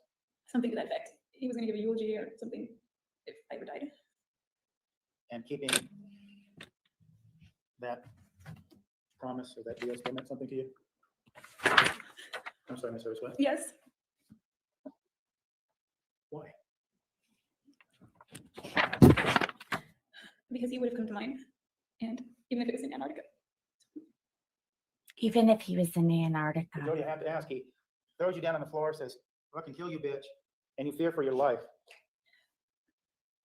Why doesn't that kind of conduct just kind of throw that promise way out the window?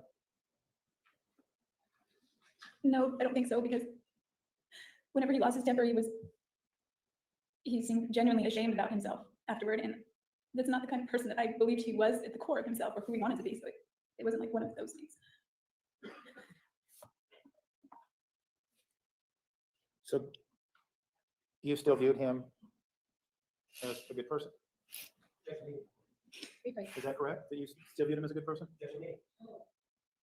I believed in him and that he wanted to be a good person. And Hey guys, Please answer.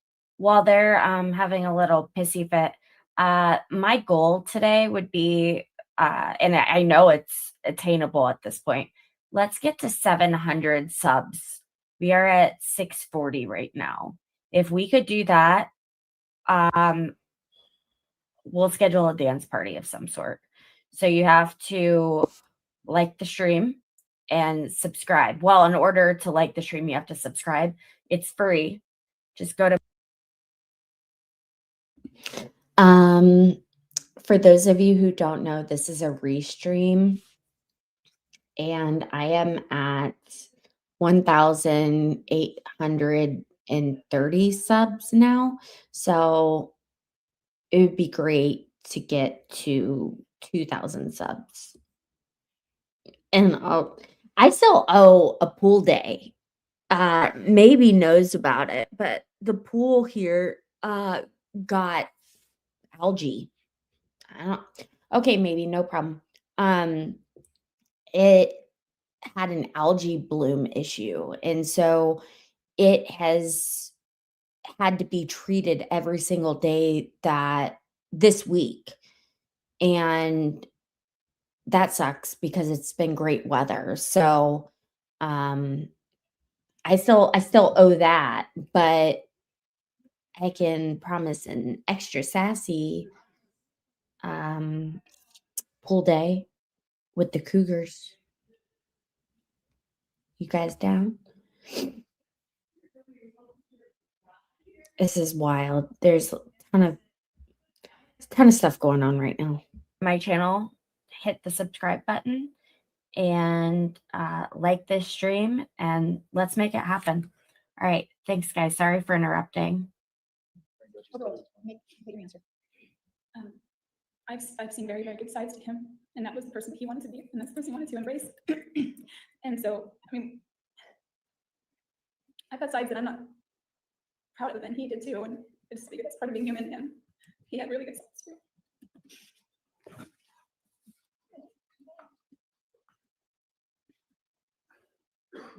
By that point in time, had you forgiven him for attacking you that day? By the time I went to the services, Mhm.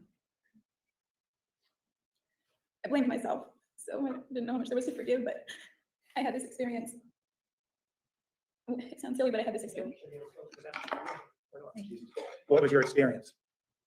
I was at the Freeman's house in Gilbert after the service, and I was in the bedroom in the afternoon, just taking time out for myself, away from everybody. And I felt like he was there.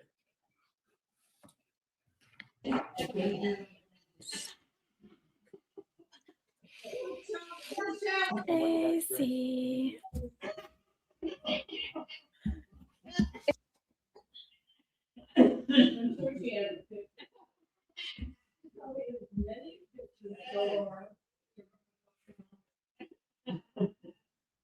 What are they doing?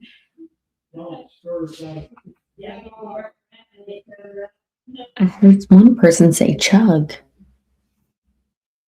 Man. It helped me to know that he was okay and he was at a better place. And maybe that he wasn't mad anymore.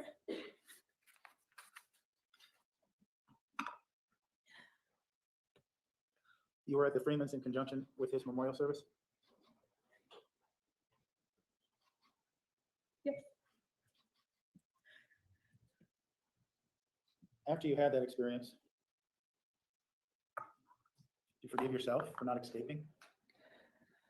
She was escaping. She's already testified to that. Judge, I make the objections. The way it works is I make the objections, you decide.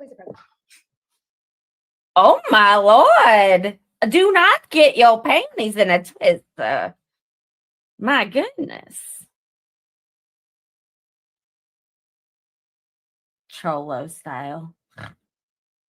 Okay, well, we're at sidebar right now. So, yeah. If you haven't done the subbing and the liking thing yet, now would be the time. See a lot of people join. So, hello, welcome. That on June 4th, you didn't feel like you could escape because of an incident in 2007 where he caught you running down the hallway. Is that correct? Yeah, my intention was to run out of the room and I didn't make it out. So in 2008, on June 4th, based on what you said earlier, you didn't consider that a viable option on June 4th. Is that right? It's being rephrased. Did you consider, at the time, did you consider escape and running away as a viable option when he was attacking you? Not through the bedroom door. I thought I could run into the closet and then run the other way and then maybe get out. It didn't work out that way. So going back to my question then, when you were at the Freeman's and you had this experience, had you forgiven yourself for not trying another option? No, I didn't. As we stand here today, years later, Day 20. have you forgiven yourself for not trying another option? Thank you, Gina. Have a great I mean, I would have allowed that in. I think that's a fair question to ask.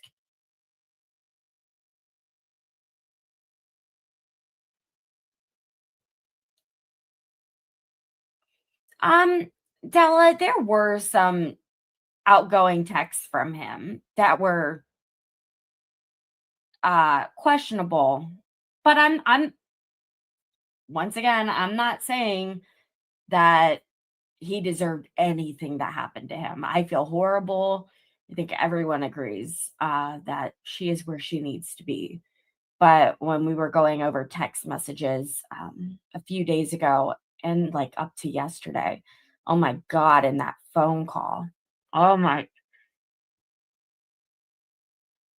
that phone call was X rated. It was very uncomfortable to listen to. Felt like you needed a form of birth control just to listen to that. Jodi, ask my question again. As we stand here today, have you forgiven yourself for not finding another way out of the situation you found yourself in on June 4th? No, I think that if I just left before any of that happened, I have a million regrets.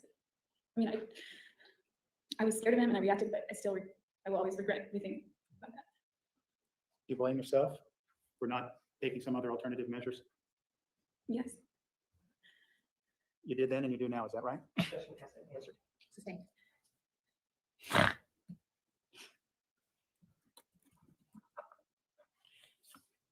Why do you still feel, given what happened on June 4th, why do you believe now that you realistically even had other options once it started?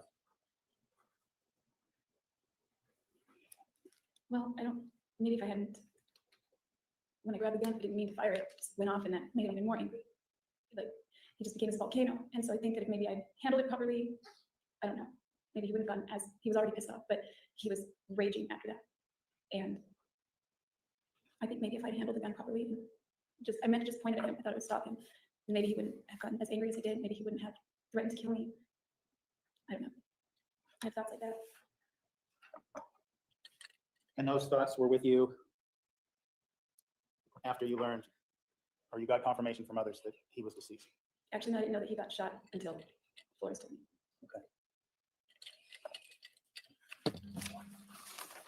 Well, what about In slicing his throat open? Of your life, This is day plan you 20. made, you said that you called Detective Flores, and I'm paraphrasing, in an effort to act like you had nothing to hide. When you were living in Ricah, were you trying to put up that same facade? Yes, I was. Trying to act as if everything was normal? Well, it depends on the time period. The first week, yeah, I tried to act like nothing had happened. And then when I talked to Bishop Layton and Dan Freeman, I felt like I had like more freedom to just let it out. Face my emotions. It was no now. Yes. And you say let HTWM. out your emotions. Apart from that initial outburst you talked about after speaking with Bishop Layton, did you have others? Yeah, I did. Several? Usually every night. Why every night? I'm gonna get into that show. Because then I just lay there and think about stuff.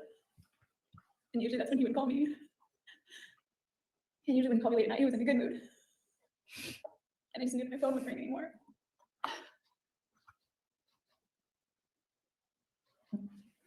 She is the worst fake crier. My dog Permission to does a better job open crying your than grief. she does. Did you tell your family what happened? I told them that he died. Didn't tell them anything about me being there. The shield is awesome. Did you tell them about the things that you've told us throughout your testimony, about the sexual things and about the violence? No, I would never say anything like that. Why not? Well, there's several reasons. One, anytime I said something negative about a guy, they hate him thereafter. Two, it's really embarrassing and shameful. Not just the sexual part, but Heartburn attack. being in those situations. And in order to understand, You guys. talk about anything negative, I don't know if you.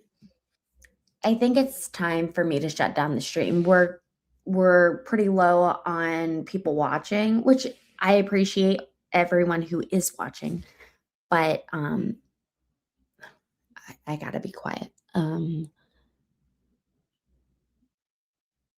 I gotta handle stuff here. We got a whole house full of people. So I am going to get going, but I'll be back tomorrow at 3:30 and we will have the most viewed of the Jodi. Good night, everyone. I hope you have a blessed evening. Please stay safe and storm aware for those of you in the Northeast. All right. So look at this member. Love members chatting. And for those of you on replay, please don't forget to make sure to hit the like button. And if you haven't subscribed yet, why not? It's free. It's a blast over here. So jump in. The water's fine. All right, guys. I gotta go. See you tomorrow. Bye.